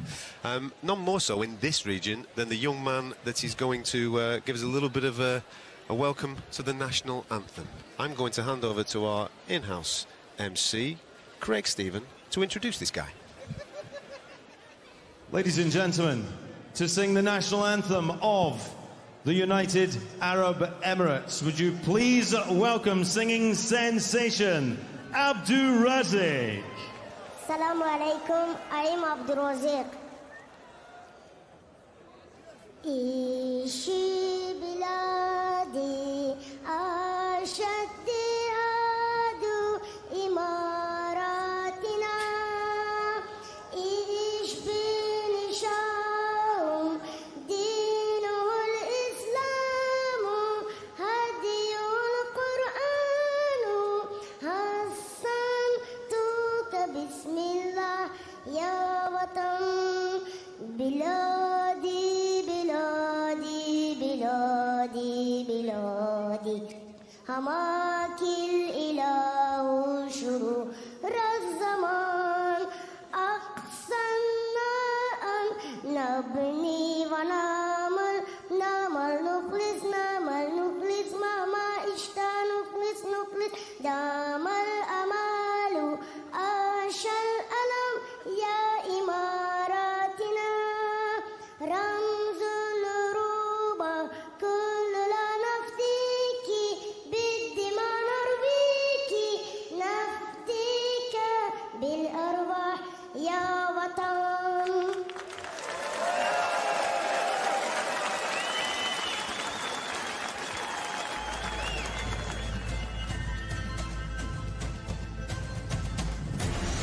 I'm only 25 and I'm only 16 fights in.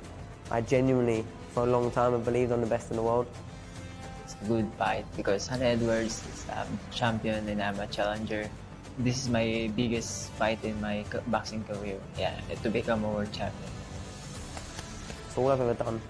Like, without boxing, I struggle to get out of bed. You know what I mean? It's my only thing. Don't want nothing sided my way. I don't want no 1% that edge things in my favour. I don't like any of that. I constantly avoid that. It needs to be fair, otherwise I don't get the gratitude for winning. I trained almost 4 months to prepare this fight. My coach studied how to punch my opponent, Sonny Edwards, because Sonny Edwards has good footwork. He's a very smart boxer, but me and my team, I make a strategy how to punch up Sonny Edwards. When I found out that Dubai is heavily populated by Filipinos and there's 3 great Filipino fighters on the card, I was buzzing. Sonny Edwards, I respect Sonny Edwards because Sonny Edwards is a champion. I believe myself because this is my dream. I've got one job and one job only, and that's to get in the ring and get out the ring as the winner.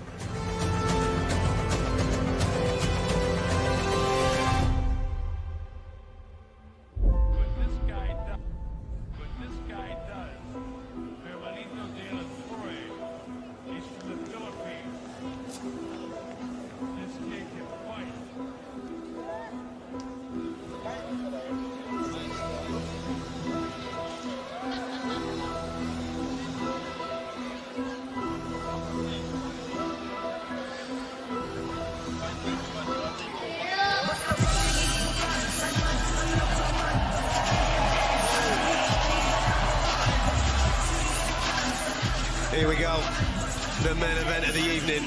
The challenger making his way to the ring of the Philippines, Jason Mama, undefeated through 16 fights.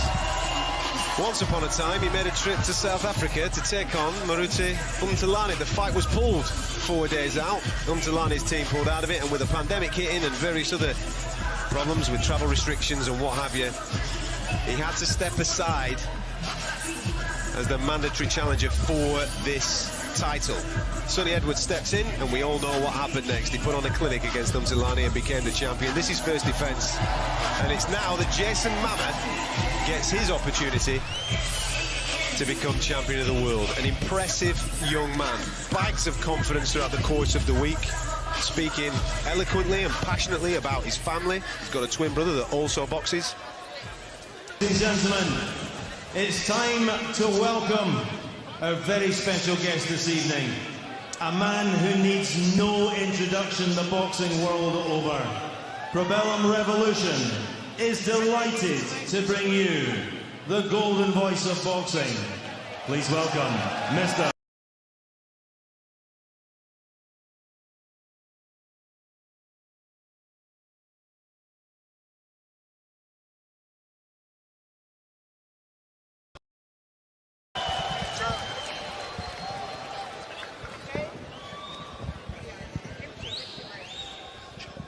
Thank you very much, Craig Stephen, a long-time colleague and friend. Well, ladies and gentlemen, this is the moment we've all been waiting for. So let's get this party started from the Coca-Cola Arena here in the great city, Dubai. Probellum Promotions, Probellum Boxing is proud to present the Probellum Revolution. This is the main event of the evening. Undefeated challenger versus undefeated champion. 12 rounds of boxing for the IBF Flyweight Championship of the world. And it's proudly sponsored by Combat Chain, Wow Hydrate, and Green Hill Sports, with special thanks to Ahmed Siddiqui for bringing the dream of world-class professional boxing to Dubai. This contest sanctioned by the Middle East Professional Boxing Commission, Commissioner in charge, Jose Mohan, and the International Boxing Federation, President Darrell J. Peoples, Supervisor at ringside from the United States, Carlos Ortiz. The three judges scoring from the U.S. Virgin Islands, Frank Jackson. From Italy, Matteo Montella. And from France, Vincent Dupont.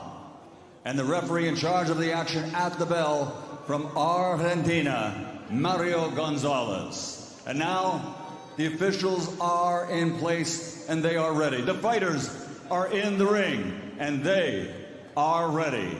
So for the thousands in attendance and the millions watching around the world, this is Probellum Revolution's main event.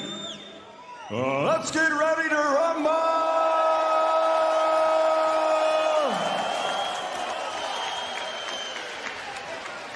Introducing first, fighting out of the red corner, wearing black with red, and weighing in officially at 111.5 pounds. His professional record, a perfect one.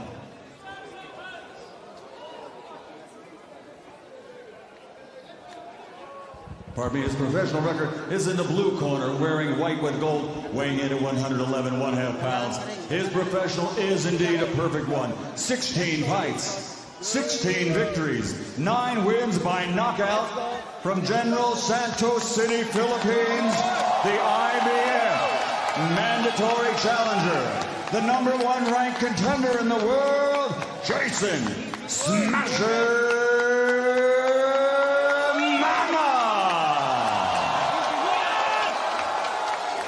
and his opponent across the ring, fighting out of the red corner, wearing black with red, also weighing in at 111 pounds. His record also perfect. 16 victories, 16 wins, 4 wins by knockout. From Croydon, London, United Kingdom, making the first defense of his world title, the reigning, defending undefeated IBF flyweight champion of the world, Showtime, Sonny Edwards.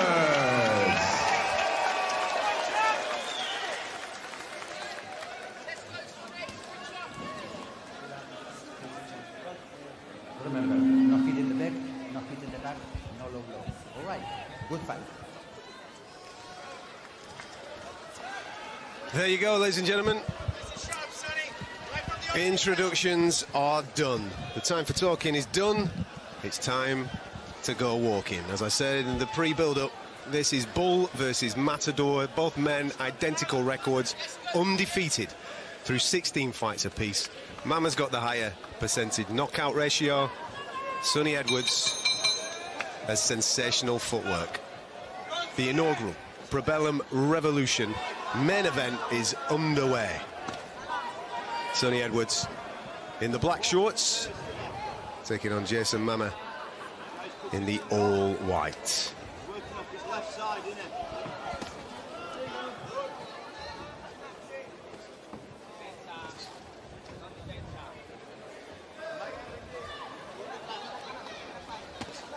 Cagey start, as expected. Just having a look at each other. Nice stiff jab there from Sonny Edwards. But Mama, as I've said all week, has been incredibly confident.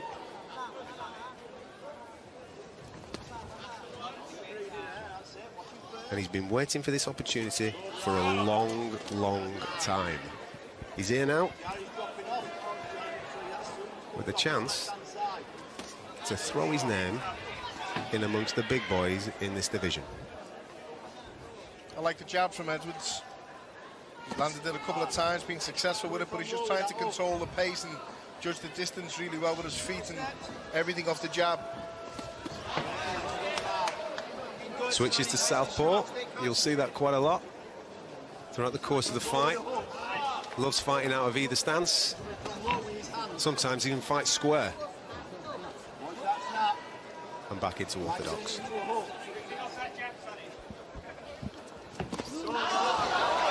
Good shot from Sonny Edwards over the top there.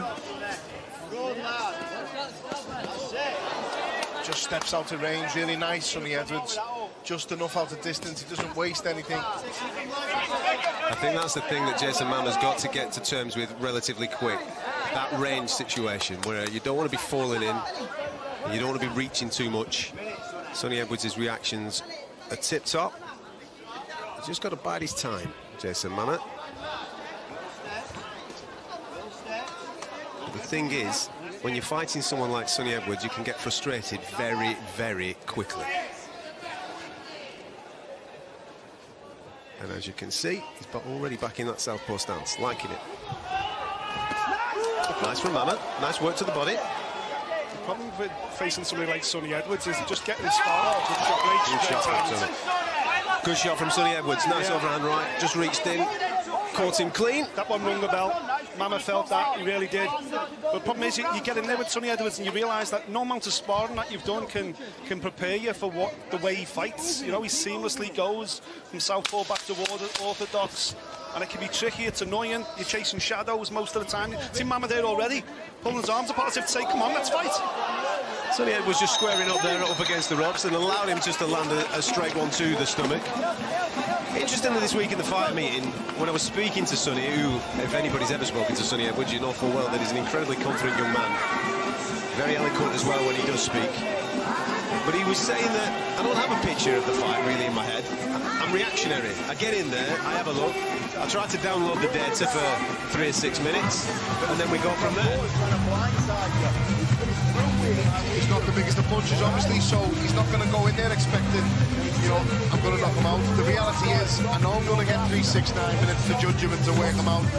And that's that old saying in boxing, you know, have a look, feel him out, see what it is. Just have a look first round, see what it is. He does that anyway without, you know, studying when he has the information in front of him to study the fighters. I bet he's probably only watched about 5 or 6 minutes of Mama, and I think he told us that anyway, you know, and I genuinely believed him. Some fighters say it and they lie, but I think he's for real. From Mama's point of view, Nick, obviously this is the big show. He's waited for this for a long period of time. Yeah. And another one from Sonny Edwards there, landed a nice right hand. 2 round the back of the head. Yeah. So we're only just starting the second round and already Mama's getting frustrated. Yeah, and I was just about to say, that's the thing that he shouldn't be doing. He's got to stay calm, he's got to stay patient if he's going to have any success against Sonny Edwards in this particular fight. Got to stick to his game plan. But as I keep telling you, it's a lot easier said than done when Sonny Edwards is there. Yeah. Because you can't hit what you can't see. And then he'll come in and steal a couple of shots like that and then get back up and frustrate you. And that's what wins him a lot of fights. Is he's a talented lad. Really good at judging the distance.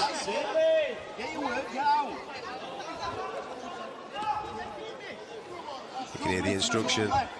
The Sonny Edwards corner, those distinctive Sheffield tones.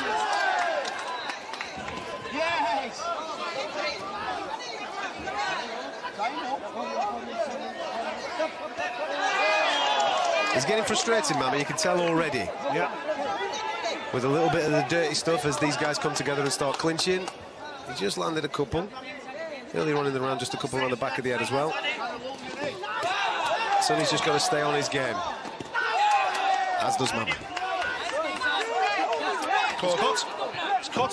Clash of I think it was a heads. head clash. I think it was a clash of heads. Yeah. But that...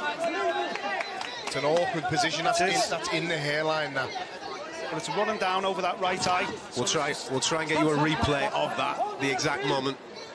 But in that exchange there, it didn't look like Mama landed anything clean. It did, and with the position of the cut, a head cut. There's another punch around the back of the head. Another one. Edwards corner, not happy at all. He's moaning about the elbow in the corner, Grant Smith. Fight like this, you need a strong referee, and we're going to find out whether we've got one in the next few moments. He keeps dabbing at that cut on the top of his head. It's obviously causing him some type of concern. Paul, you've been in this situation where there's claret all over the place. Yeah. And at the moment that it happens, obviously you start thinking about it, take your eye off the game. He's got to just trust his corner. He's just got to fight the fight and hope that when he gets back in a couple of minutes' time, his corner can sort the situation out for him. For sure. Let Paul Weir in his money tonight, but that cut's going to be difficult to locate first and foremost. It's in the hair, it's in his hairline, so you're going to have to, it's harder to work with, it's more difficult to deal with. I've had one there, it's not nice. The blood will flow straight into your eyes. If it's round the side of the eye, it can flow down the side, but it's going to flow in his eyes. This is a scrappy, messy fight now, and we need to see this referee step up to the plate. He's got to get a grip of this fight because it is getting messy. Sonny Edwards finishing that round there with a nice overhand right, but let's see if we can get some pictures on the situation there with the cut. And we'll try and bring you some pictures as well as the moment that it happened. Here we go. Little exchange in the centre of the ring, yeah. Bang. There you go. Yeah. There you go, right on the forehead. You could even tell by Mama's reaction, you know, he winced a little bit as well, he knew as well. Listen, it's in the hairline, so hopefully if they can stop it bleeding and get some Vaseline on it, it shouldn't necessarily play a big impact in the remainder of the fight. It's just difficult in that round because obviously Sonny doesn't know where the cut is. It's going into his eye, it's distressing, and it turned into a little bit of a barroom brawl at one point there. That's the last thing Sonny Edwards needs this fight to be. Yeah. He's got to get back on his box and he's got to keep doing what he was doing in the first round. This is playing into Mama's hands a little bit. So they'll get that cut sorted, settle him down, go back to his boxing. The beauty of it being in the top of the head, you can overload with the Vaseline, whereas they'll tell you to take some off the eyes or the eyebrows. When it's in the top of the head, you can literally pack it on. Yeah. There you go, we're into the third round. The heads are going to come close an awful just lot the tonight, style. you know, the way the styles are clashing. Just the style, the way that these two guys are just meshing together, you can tell that there's going to be a lot of work for the referee to get his hands on tonight. And if we want to see the fight that we believe that this fight could be, the referee's got to be strict. With all due respect, Jason Mama's got to make it a tough fight. Yeah. He's got to make it a war. So, you know, he's got to use these tactics to spoil the switch hitter, because the switch hitter will dance around you all night if you let him. He's got to close the distance, he's got to tie it up, he's got to make it an ugly fight. Good shot there from Mama. If I'm Sonny Edwards, then I'm telling, if I'm Sonny Edwards' team, I'm telling them, to stay on the back foot. Don't go looking for it. Just stay on the back foot. Force Mama to come and try and take the title from you. Make him miss, make him pay. When Sonny Edwards is chasing it, the heads are clashing. They're coming together because he's lunging in. That's better. Much better there from Sonny Edwards. 2. As he swayed out of the way of the onslaught from Mama, he managed to clip Mama a couple of times. Mama round the back of the head again. Good shot from Mama. Lovely right hand from Mama, just landing on the side of Sonny's head.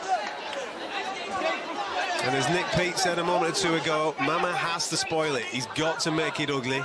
And right now, he's having moderate success with that.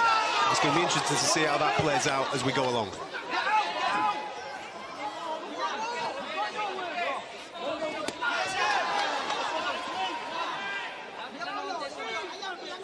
Sonny Edwards back into that southpaw stance. And again, just clips Mama with a right. Gives each other both a bit of a smile there. Mama acknowledging, yeah, fair play, Sunshine, you got me.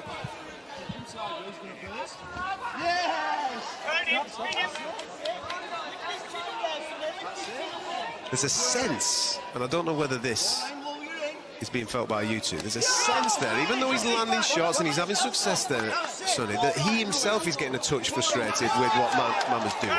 Yeah. He's just having a chat with the referee. Yeah. He's just got to keep his head in the game. He's getting shoved in the face, he's getting elbowed, he's getting the head thrown in, he's getting roughed up. He's got to not let it get to him, as daft as that sounds. He's got to stay composed. Lovely shot from Sonny Edwards. Mama took it well. Mama's wobbling here. Mama's had a little bit of distress there for a second. And Sonny senses it. Lovely right hand again from Sonny Edwards, who sensed that Mama was feeling a little bit of something from that earlier exchange and tried to put it on him a touch. Another lovely right hand. Mama's in trouble. Wow, Mama's in real trouble there. He swallowed that shot. He had a look over at his corner there. His eyes widened a touch. Sonny Edwards, solid round for him here. Landed a lot of good shots. Huge right hands. Clever stuff from Edwards at the end of the round. The round's won with them. I catch a shot. Back off. Don't engage. It's going to be interesting. It's going to be interesting to see what the situation. I know that you're currently looking at the pictures there of Sonny Edwards just having that cut attended to, which is in the hairline at the top there. Him electing, by the way, not to sit, standing throughout every gap in between the rounds. I'm just looking over at Jason Mama's situation. He must be thinking, I thought you told me that this guy can't punch, because he's landed a couple on me and he's rung me bell a couple of times. Yeah.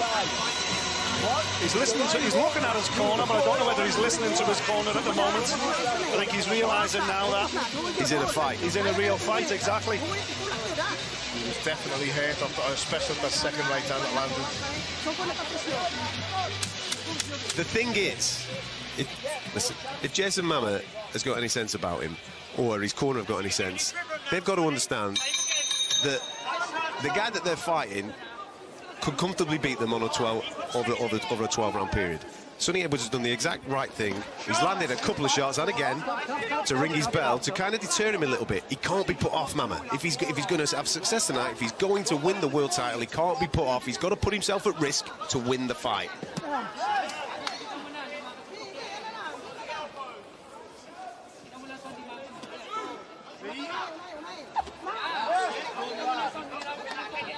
Just sticking to orthodox now, Sonny. I don't know if it's to protect that cut, to try and keep the blood from out of his eyes or what, but just seems to be most comfortable in orthodox now. I think he realises that right hand over the top has been really successful for him. Mama's wide open for it. Mama's just slowed down a touch, Paul, as well, maybe feeling that last round. He was definitely hurt. The shot buzzed him. He's just flipped back into southpaw, Sonny, there. See, when Mama reaches, that's what Edwards wants. He wants Mama to overreach, step out of range, counter, and then get back on your bike. Try not to engage too much.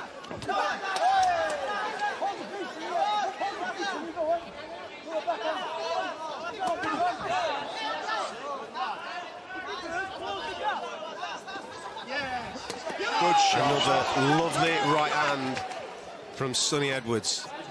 Just step back a touch before he cracked Mama on the way in. Again, the pace has just dropped just a touch in this round. this is where he's brilliant. He judges the distance so well. If Mama shoots from there now and falls short, he's getting counted because he's in perfect range. Mama has to go and then go again. Oh, he just got caught with the left hand there. The knees buckled just a touch on Sonny Edwards. Jason Mama looking to maybe pile it on, coming up towards 50 seconds remaining of the fourth round. He definitely just rang Sonny Edwards' bell. Edwards there in the southpaw stance, looking just to get back on the game. But the eye-catching shot in this round coming from Jason Mama.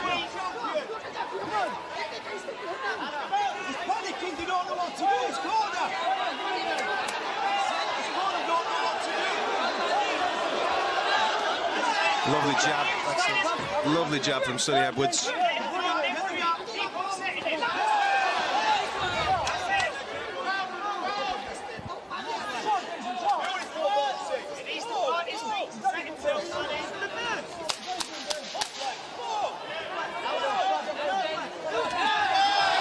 Lovely shot from Sonny Edwards off the back.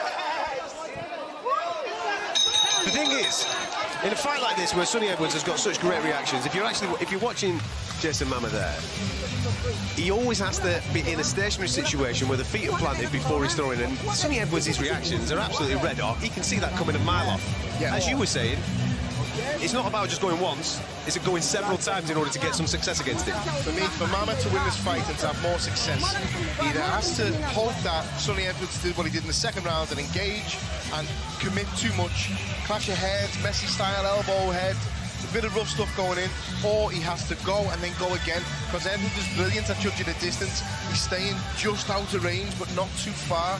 We see a lot of fighters in the miles away from the opponent. He stays just at where he's safe. The minute Mama commits, Sonny takes a tiny step back and he's in range to counter every time. So he has to go and go again, Mama, to have any success.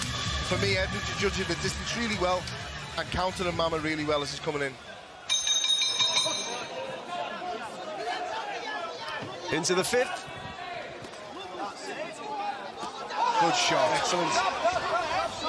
The fight at times in the early stages got ugly. Sonny Edwards, as you can see, got a little nick in his hairline. Blood running down the side of his face. That came from a head clash in the second. But it seems to have settled down a touch, and there's a nice little rhythm now to the fight.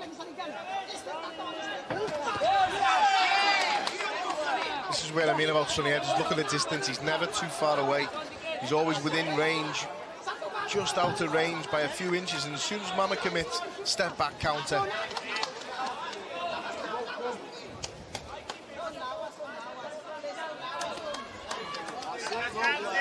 Keep the rhythm.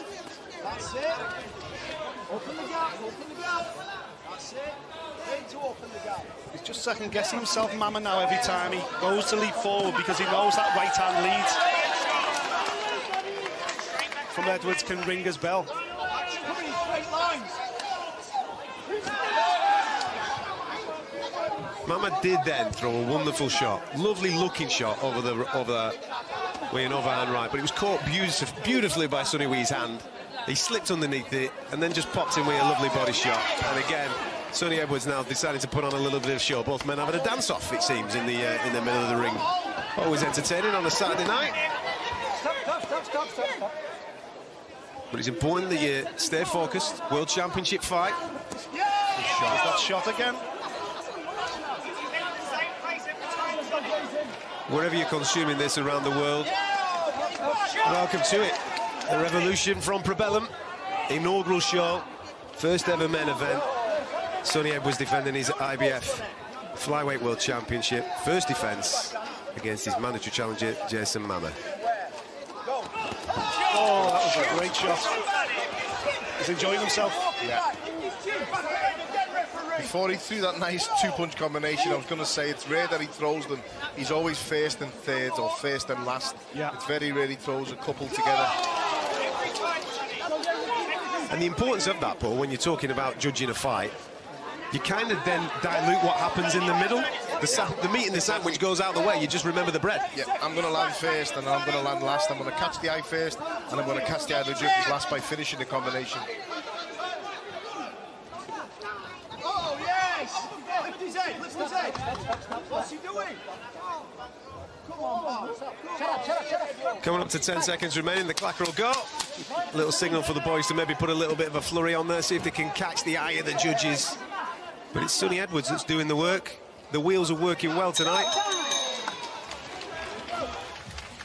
He's enjoying himself now, isn't he? He's in that rhythm that Jason Mama's got to get him out of if he's going to find a way back into this fight. He's got to do something big. The problem is, every time he sets his feet and every time he looks to go, he knows that right hand over the top, and that's the biggest punch of the fight. That's the fight that's catching the eyes of the judges most, is Sonny Edwards, counter right, over the top, clean on Mama's chin. He keeps doing it time after time, and that's making Mama, who I think came into this fight thinking, this guy's got no power. Once I get going, I'll run through him. But the finding is, Edwards may not have a number of knockouts, but the speed of that punch catches people out so much, rings that bell. There might be devastating knockout power, but there's enough power. There's enough power there to hurt you and to sting you at this level.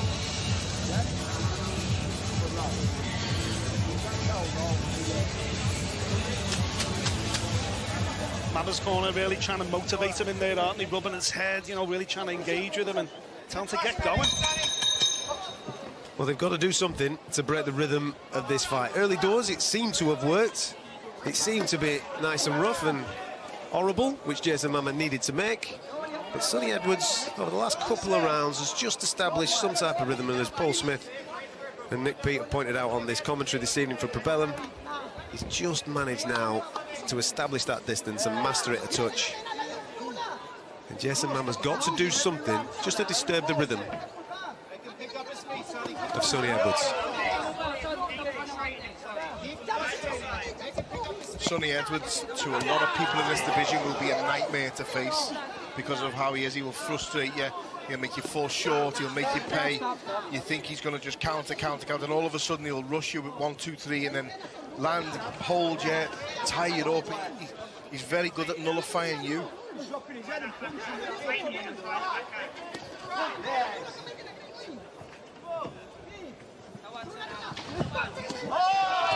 He's leading the dance at the moment. Yep. And as you pointed out a couple of times, Nick, he seems to be enjoying this dance. Yeah, it's starting to turn into a little bit of a masterclass, isn't it? You know, if I was Jason Mama's corner, I'd say, listen, let's go back to what you did in round 2.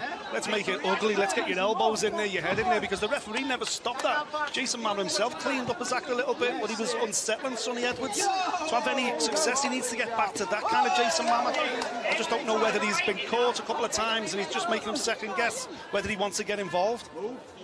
What I'm really enjoying, Paul, and you'll obviously be able to give us more insight on this, his use of feints. Yeah.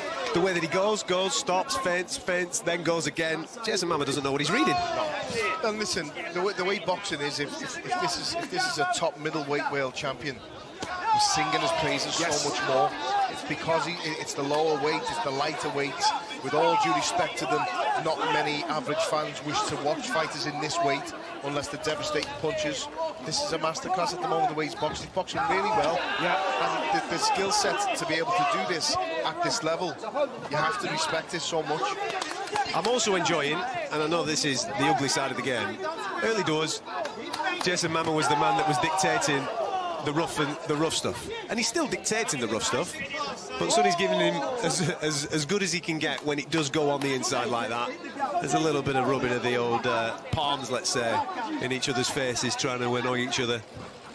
But when it's at distance like this, Sonny Edwards is putting on a little bit of a show. Yeah. Again, it just comes down to the fact Jason Mama's undefeated in his career. Never lost a fight in 16 fights. Hundreds of amateur fights as well. He feels like he's clocked the game. He feels like he's a world-class fighter, and he could be a world champion because he's won all his fights so far. Brilliant shot there over the top. But he's getting in here with Sonny Edwards. He's never seen a fighter like this before. He's never faced a man like Sonny Edwards before, because few people can box the way Sonny Edwards does. And that's frustrating for Jason Mama. He's waited his entire life to get here, and now he's got here. The guy in front of him, he's never seen anything like it. When you're in ringside for a fight like this, and I hope that this is coming through with the television pictures, which, by the way, look absolutely tremendous. Great work from the production team. If you're listening, boys and girls, you're doing a cracking job. But when you're ringside like this, and you see an elite fighter, as we are watching with Sonny Edwards, his understanding of where he is at any given time in the ring, and what that then means for his opponent at any given time, is astounding. You watch, for example, when he's moving back in towards the corners, I can see, being in the ringside position, the fortunate one that I'm in right now, I can see Jason Mama's eyes light up. Sonny Edwards knows that. He's gone. He's out the back door. You've not even seen it. He wants you there. He's always aware of where he is in the ring, and that's one of the first things the top coaches teach you when you get onto like the GB team or your national team if you're in a different country, is about where you are in the ring. When you feel them ropes, don't let your leg touch the ropes. Anticipate it and move first. And he wants to draw you into him, but all this comes back to what I was saying at the start of the fight, how well he judges that distance. And to do that and to have the confidence to stay just out of range, you've got to have a lot of faith in your reactions and your abilities, which, as we've learned in Fight Week through listening to him, he has supreme confidence in his own abilities. Jason Mama needs something. Right now, he needs something, because he's on the verge of a very wide point defeat in this world title fight. He's got his opportunity. He's waited a long time, earned the opportunity to get to this stage. And right now, as we're coming up to 2 minutes remaining of the 7th round, he needs something. He's trying to counter every shot that comes his way. He has to lead off and he has to go again. And then go again when he makes you miss. Because he's going to make you miss. So go again straight after it. 1-2, step in, 1-2, something as basic as that. He'll have a bit more success than what he's trying to do now, which is trying to counter, and he's hitting shadows.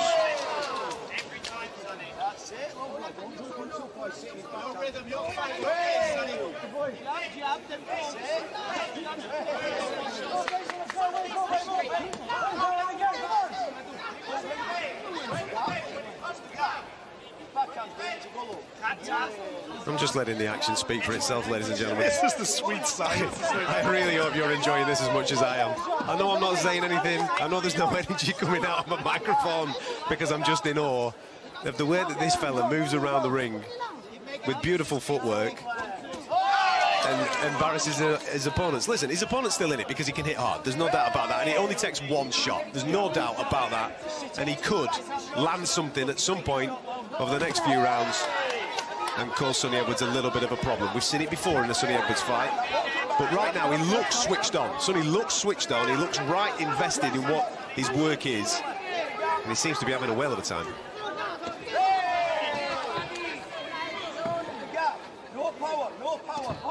That was beautiful.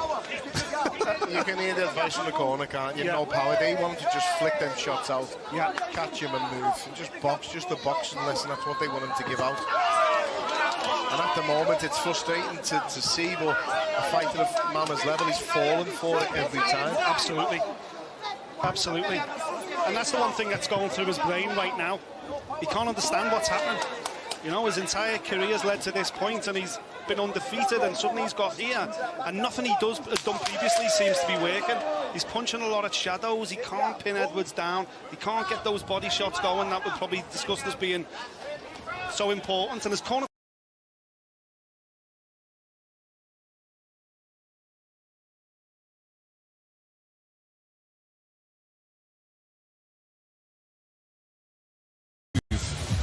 in those type of shapes and speeds as this young chap right now. As Paul pointed out, listen, if we're talking about a guy in heavier weight class, we're talking superstar stuff. For us, as hardcore boxing fans, he's a superstar, and I just hope that under the work here that he's been doing with his promotional team and shows like this, he gets an opportunity to really kick on and fight in the venues and around the world, just in general, to be able to be worshipped as he should be, because we're talking about an elite sports star in front of us. Okay. Always He's got a style that you can't necessarily teach. You can't take a kid off the streets and teach him to fight like this. It's in him. This is how he expresses himself. He's like an artist. He's like a poet, except his canvas is literally the ring canvas. You know, he's born to do this, and he's got that inner confidence. And I think his confidence went even higher when he won the world title. I truly believe that. I believe him when he says, I'm going to unify this division. I'm going to go down as an all-time great, because when he's in the groove like this, when he's moving the way he is, he could do this all night. We've spoke over the years, Nick, over the last decade or so, about right from amateur level for the first amateur national title to professionals winning the world title. When a fighter wins a championship, the next fight or the next season, they're a different fighter. Yep. They've got that belief, they've got that extra added 10-20% what they'd never had because they're the champion. We're seeing that a little bit tonight with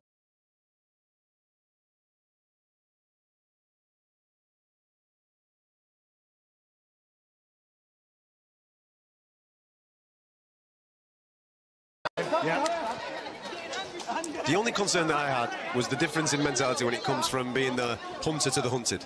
And obviously this is his first title defence, so we're finding out in front of our eyes that the mentality hasn't changed. And as you've rightfully said, Paul, it's probably gone up 10-20% because I think he likes the fact that he's champion and the target is on his back.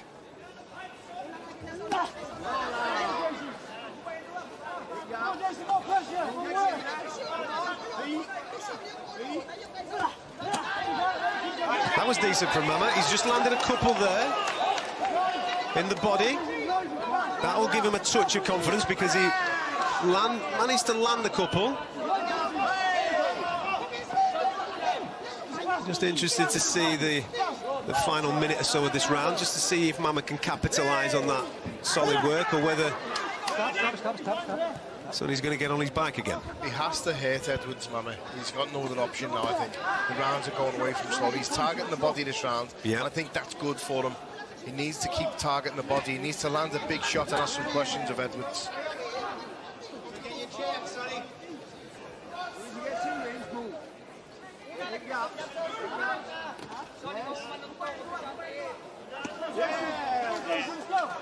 Keep popping that jab. That backhand goes straight. He drops his left hand, get all off his left. You walk away from his backhand. Straight to that backhand, son. Yes, good line. 30 seconds remaining of the 8th round. Jason Mama needs some type of momentum. He needs some momentum to get himself back into the fight. He needs maybe Sonny Edwards to slow down or switch off in order to land the things that he's throwing.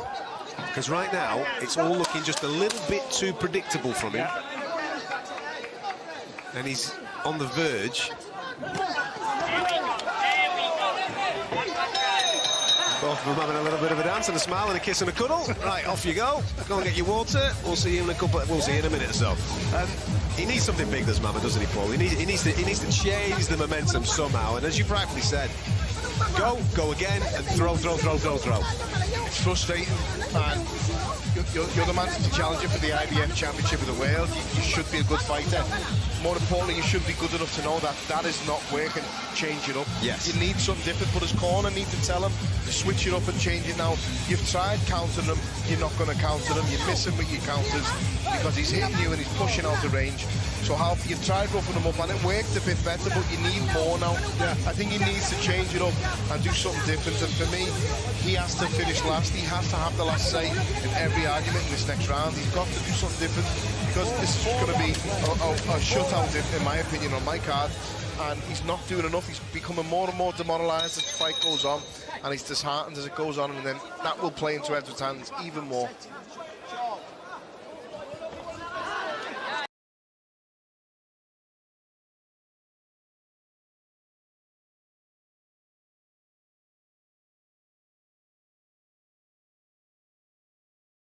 As a mouse, I think they're sitting there who can't believe what they're seeing because they genuinely thought Jason Mama was going to be champion of the world tonight. And what they're seeing is a masterclass from Sonny Edwards. That's it. Protect yourself. Going to charge. Backhand. Backhand.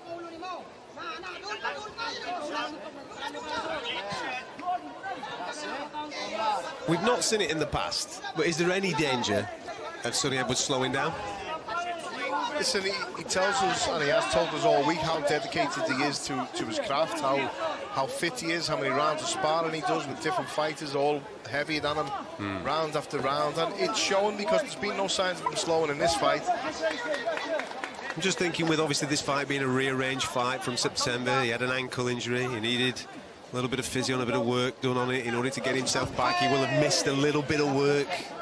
Listen, I might be clutching at straws. I'm just trying to think of something that might happen over the next few moments in order to give Jason Mama a little bit of hope, Nick. He doesn't waste much, Tony, though, does he? You know, he makes you work so hard. Mama's put so much effort into this fight with so little reward. His punch stats must be crazy, you know, what's landed compared to what he's through. Whereas Sonny Edwards, I would argue, has landed pretty much everything power-wise through. Like that shot, he's landing it. He doesn't waste anything. And even though he's not smiling, this is his happy place. You know, he'd rather be here right now in a boxing ring than anywhere else in the world. Referee just having a word with Mama, who just had a little bit of a clip of Sonny as he was told to break. Break, Adam, and he's done it so many times now. And I think Edwards actually shouted how many times, ref, you know. Ref shouts break, Sonny relaxes, and then Mama swings one around the side.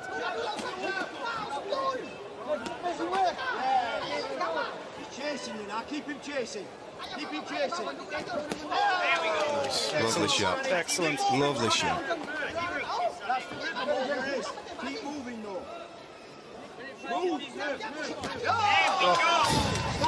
Stop. Wow. I'm sorry for laughing. If you're watching this at home, and maybe you're not a boxing fan, maybe you've just come along because it's the inaugural Probellum show, and you thought, what's all this Probellum stuff that people keep talking about? What is it? Well, you're finding out what it is tonight. Oh my days. You are finding it out tonight. You are witnessing one of the best fighters on the planet put on a little bit of a show. That is what you are seeing. And I feel for Jason Mama because he's no mug. This is a kid that has earned the opportunity to fight for a world title. He's undefeated through 16 fights. He's beaten some good guys to get to this stage. He's the mandatory challenger. Therefore, according to the IBF, he's the second best fighter in their sanctioning body. The second best. This geezer, who's the champion, I don't think he's from this world. He must come from a different planet.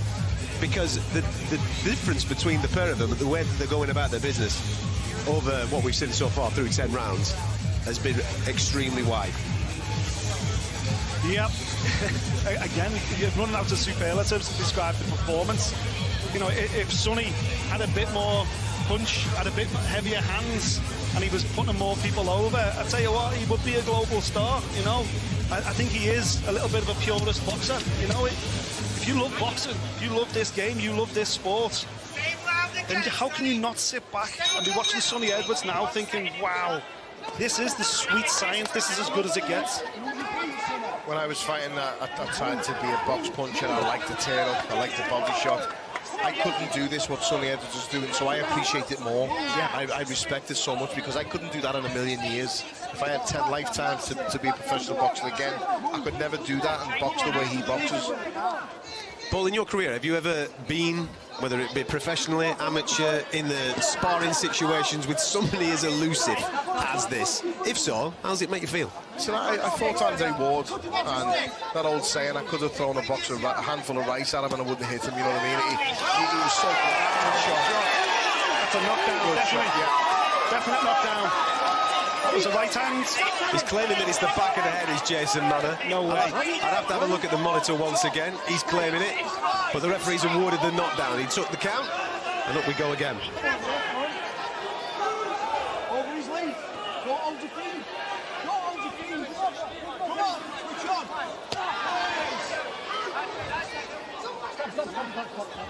Oh, he's head, ref. My man was ready.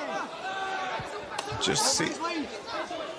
We saw in earlier fights where there was knockdowns, there was opponents hurt, and now what you're seeing is a man that doesn't get giddy, doesn't get greedy, just goes about his work. You can hear Grant Smith in the corner shouting, Sonny, don't step in, just stand your ground, just wait, let Mama fall in short. Concentrate, Sonny. Step over his lead. He's lost his head. Focused. Feet. Yes, feet. Jump on your toes, your feet. Come on, move your feet. Doing exactly over his lead. Over his lead. Yes, over his lead. He's going to swing. Good lad. Brilliant.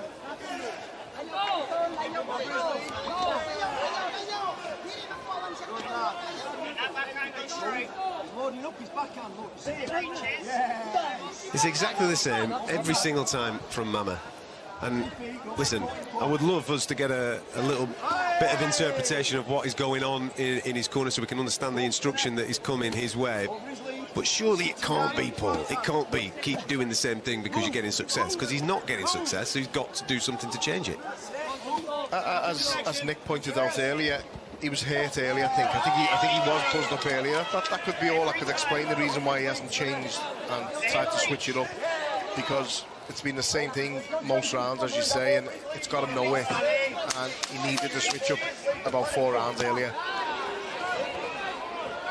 Going back to your earlier point, Paul, we kind of slightly saw it there. He went again, and then he managed to land the body shot. It was only a single one, but he kind of got it done there, Jason Mama. Sadly, he doesn't win the round, not on our unofficial scorecard. But he's got 6 minutes to do something that I don't think anybody in this Coca-Cola arena in the middle of Dubai, and I'm sure not anybody watching this around the world, wherever you're consuming the first Propeller main event, can see coming. Sonny Edwards there, just a few pictures of the knockdown, just landed around the back of the ear. But a legit knockdown, and obviously that round there scored as a 10-8. Just in our commentary position, the man that sang the national anthem a little earlier on, Abdul Rozik. He's just alongside us, just giving him the wink, and he's put his fist up. I don't know whether he's offering me a fight or he's just telling me that he's enjoying the action. I think it's the latter. I hope it's the latter. He looks like he's got quick hands. I'll stick out of the way of that. But here we go. We've got 6 minutes remaining of the fight. Sonny Edwards is coasting through to a wide points decision victory on our unofficial scorecard. Jason Mama needs to do something to change the tide, to change his life. He needs to have some type of thing in his head where he's going, this is the IBF Championship of the World, this is my moment, and I'm about to take it by doing something that I've not shown so far. Mama's corner absolutely red in the riot act at the start.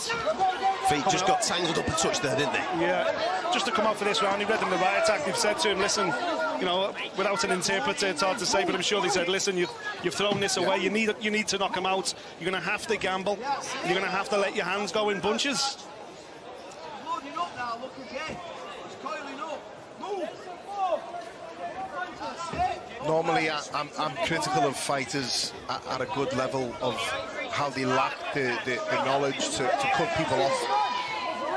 Maman is a different story. He's trying his best to cut him off. Sonny Edwards is just so good at not being cut off. He knows where he is in the ring every time. Every time Mama tries to step to his left, Sonny's already around him, Sonny Edwards, and he's just so good at with his feet, distance.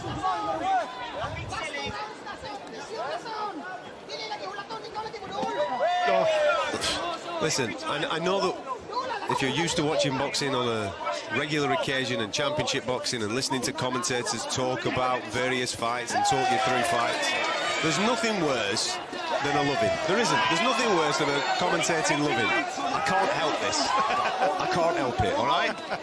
Yeah, I'll take the abuse on social media if you want it, but I can't help but wax lyrical about what I'm watching. Listen, let's be straight. I would much prefer to watch an absolute barnstorm and a war. Of course. Head on each other's head or heads on chest, banging away for 5, 6, 7, 8 rounds, getting a stoppage. But this, you can't help but appreciate how easy Sonny Edwards is making this look. And boxing ability-wise, and to be able to do this to a fighter who's the #1 challenger for the IBF title, yeah, you know, it takes a lot to be able to do this, and you have to respect it. The referee's got to say something there. He's got to say something there, because that's probably the 10th, 11th, maybe even 12th time that Mama, when they've come together like that, he just throws a shot on the break. Yeah, after the break, not even on the break.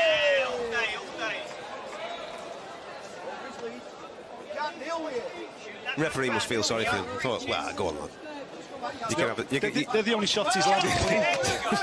If it wasn't for those shots. Every time he overreaches, little plate.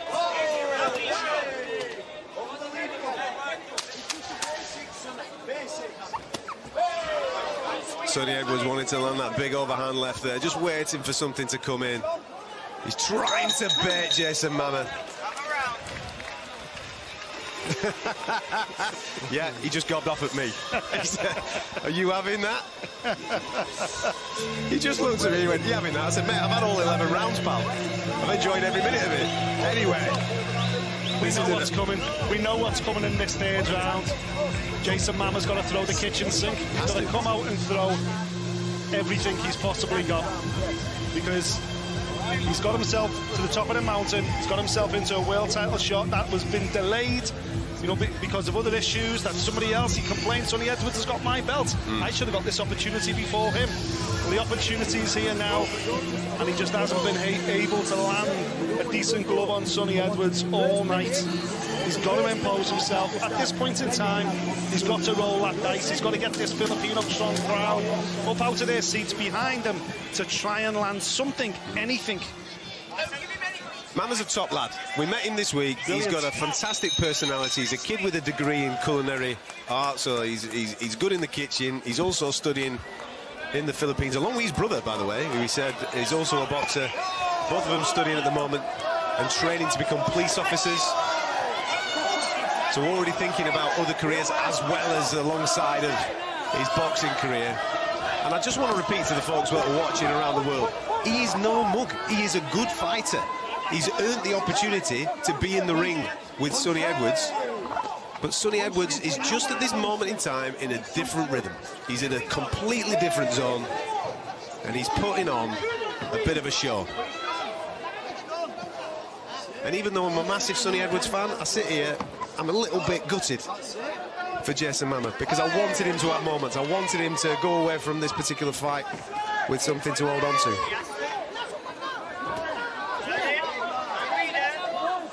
So Sonny Edwards is in the rhythm. Yeah, this is one of those losses where, you know, in a lot of ways he'd have been better off. He probably preferred to have just been caught early and put out, because being embarrassed for 12 rounds, you know, chasing shadows for 12 rounds is tough. You know, you go away, you get back to the Philippines, and you look at yourself in the mirror, and you're not the, you know, in your own eyes, you're not the fighter you thought you was. You thought you were about to become champion of the world. Yeah, and listen, we all know that there's a lot tougher fights out there for Edwards, but you know, the rankings speak for themselves. He's top 5, top 4 Ring Magazine belt, Ring Magazine rankings, and that's the one he wants. Yeah. We spoke to him in the fighter meetings. He said it himself. He wants the Ring Magazine. He wants to win all the belts. He wants to move up and win them at the weight above.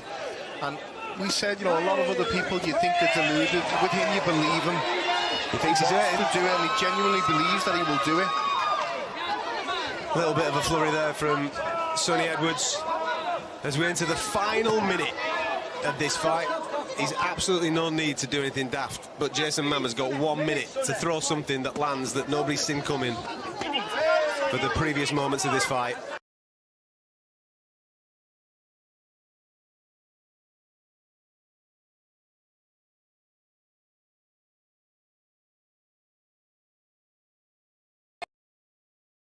Sonny Edwards has seen everything he's thrown all night.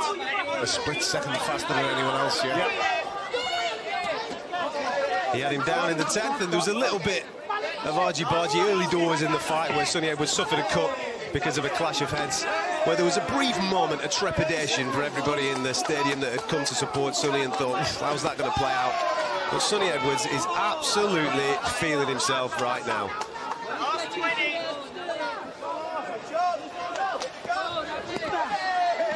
Can't do anything daft. With the clapper's about to go with 10 seconds remaining. The referee separates them for final time. His brother Charlie, obviously worried behind us, has counted down from the last minute. Yeah. 60, 50, 40.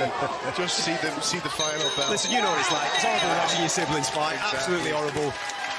But Grant's in the ring there, his coach. Sonny Edwards consoles Jason Mama, as does Grant Smith. Listen, that was an absolute masterclass. We're here in Provellum to get the best against the best. That's what we want to see. Yeah. Yeah?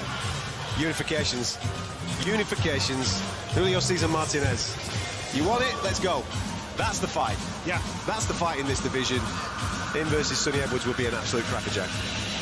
It will be, absolutely, and I think after a performance like that, when you do that to your mandatory contender like that, the manner of that performance, you know, a 12-round shutout on my card, but actually there was a 10-8 round in there as well, just to make it even more affair. But when you do that I think it's clear then, okay, it's time for unification. It's time to take on the very best in the division. Let's see how good this guy actually is. And I think after a performance like that, it will send ripples across the world.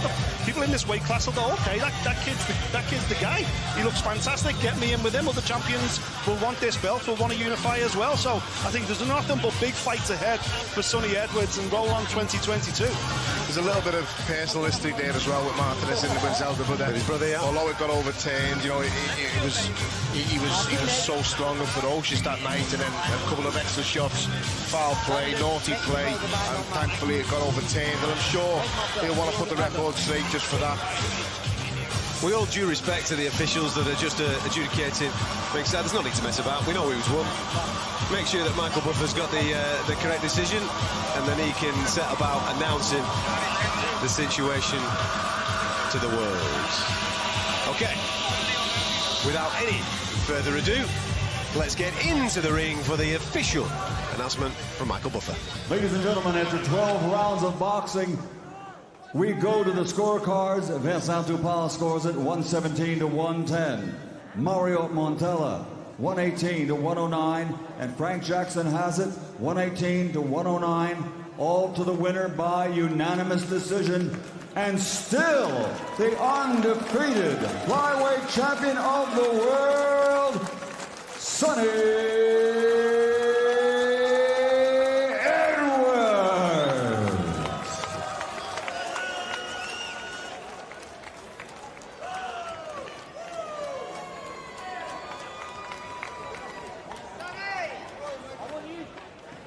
Decision victory over Jason Mama. Absolutely sensational performance from him, and as I said a moment or two ago, we want to see this man now in unification fights. Too many belts knockabout in this sport, too many people walking around claiming that they're the best in the divisions. Let's get rid of those type of conversations. Let's get the champs against the champs from the different sanctioning bodies, and let's start to unify and look for undisputed champions. This guy's got all the talent in the world, no more waiting. Let's get Julio Cesar Martinez, and let's get that fight on. Should be an absolute cracker if we can get it. Sonny's just having a little bit of a chat with his opponent there. They just want to do a few official pictures, as they always do. Love a little bit of pomp and ceremony. In fact, Abdul Rozik's got in there. How's he managed to get in there? Is he offering him out? Does he want a piece of the pie? He was throwing his hands a little bit earlier on, was Abdul Rozik. Well, I think he wants a picture with the champ. That's what he wants. He wants a picture with the gold. He turned up at the open workouts a little earlier on this week. He did a little bit with John O'Carroll. He had a little bit of fun with him. So Sonny has just gone over and he's shaking the hands of Jim White and various others. But I believe that before we can speak to Sonny, we're going to speak to the man that's defeated the challenger tonight, was Jason Mama, and he's in the ring with Radio Rahim. Radio Rahim here with Jason Mama. A valiant effort. You didn't get the gold tonight. The Philippines showed up to support you in big numbers. What do you believe tonight might have been the difference between leaving this ring a world champion? First of all, I would like to thank God for safety, and I would like to thank the Executive Minister, Iglesia Ni Cristo, the Church of Christ, Brother Angelo Manalo, and all the members of the Church of Christ, and to all fellow countrymen. Thank you to support me, and I'm sorry, I apologize. I will do my best, but it's not enough. Fighting a champion like Sonny Edwards, there's no shame in that. You put forward a great effort tonight. What do you think was the difference technically for you? Yeah, Sonny Edwards is a great champion. He's a very talented boxer, and he's very smart and so fast. But next time, I'll become back stronger soon. You were undefeated coming in. Again, no shame in your effort tonight. It was a great show. What is up for you in 2022, and how do you feel you'll come back from this defeat? I promise to all the Filipino, and I come back stronger, and I'm going back to the Philippines and training hard for the next opportunity. Thank you for a wonderful performance and a great effort. Radio Rahim with Jason Mama.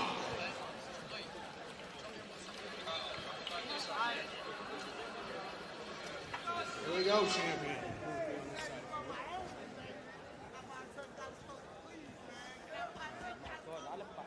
Radio Raheem here with Sonny Edwards. What did you just say? You felt like what? I look about 32 years old. My hairline's way back right now. What's going on? Well, it's been cut a bit back further tonight. When you saw the blood running down your face early in the fight, did that give you any sense of urgency? It seemed like you stepped on the gas from then on. Not at all. In the second round, my right eye was completely covered in blood at one point. I'm a warrior, I'm a fighter, I don't care. All of that's immaterial. Jason Mama, a great contender, and I think in times to come will be a great champion. He pushed me all the way there. I tried to have a little fun at the end, and he caught me with a body shot, and I thought, yep, let's get back to what I was doing in the last 11 rounds. We talked about becoming a world champion is one of the most difficult things in boxing, with the exception of defending a world championship. And you've done that here tonight. How does it differ from the night you raised that gold above your head and tonight knowing that you are a defending, reigning world champion? All of that doesn't matter to me. I come here to fight one man, the man that was put in front of me, Jason Mama. I did that. We prepared meticulously. We trained diligently. And I got the job done. This is nice, and all the titles and the accolades is nice. I just want to be in big fights. We know who I want next. I want the Ring magazine. I want that WBC title. Martinez, I'm seeing you now. That was my mandatory, and now I've got a voluntary. So Martinez, I'm coming. Congratulations on closing a wonderful show here tonight. The Pro Bellum Revolution. You were the first world champion to defend here in the Revolution. Radio Raheem with Sonny Edwards. Thank you for a great performance. Radio Raheem. Well, that was absolutely fantastic from Sonny Edwards there. He successfully defends his world title. But we just have to talk about how clinical his performance was in that. He just controlled from the opening bell. Well, I mean, I, for one, was so impressed from start to finish, Ali. I thought he was magnificent. But we've got a man who knows a hell of a lot more than me on this subject. Paul Smith has come over and joined us. I mean, Paul, how impressed were you, mate? Very impressed. And as a boxing fan, which I am first and foremost, and I've been since I was a kid, that is so difficult to do. Yeah. He nullified everything Mama brought there tonight. He made it his fight. He weathered the storm very early with the cut and the rough stuff, as I said in commentary, and he kept performing at a very high level, a world champion against his #1 contender. We know there's bigger fights out there for him. We know the likes of Martinez will pose a lot more of a threat. They have a lot more about them than Mama. But that was a great performance tonight on the first night of Pro Bellum, and I'm really happy with his performance. Yeah. Yeah, because obviously that was his mandatory challenger, and Mamas should have had the opportunity before for that world title. You know, he was a worthy challenger, but there was just nothing he could do in there that would cause Sonny a problem. No, and as much as I was a bit frustrated, the fact that he didn't switch it up much, Mama, he wasn't allowed to really switch it up because of Sonny Edwards is so good. He nullified everything that Mama was trying to do. He judged the distance really well, as I explained.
Something special, I felt. Yeah, man, and I feel this is something special.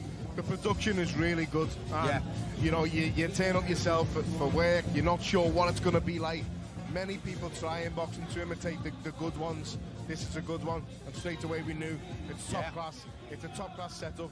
I've never seen so many comfortable seats in a VIP area. Oh, I know. In Dubai. I'm not sure how they'd work back in Liverpool or Manchester or London and some places. I might have a snooze to one of them tonight, Paul. That's maybe better than going back to the hotel for me. We'll see. We'll see. That was great. The revolution's begun, Ali.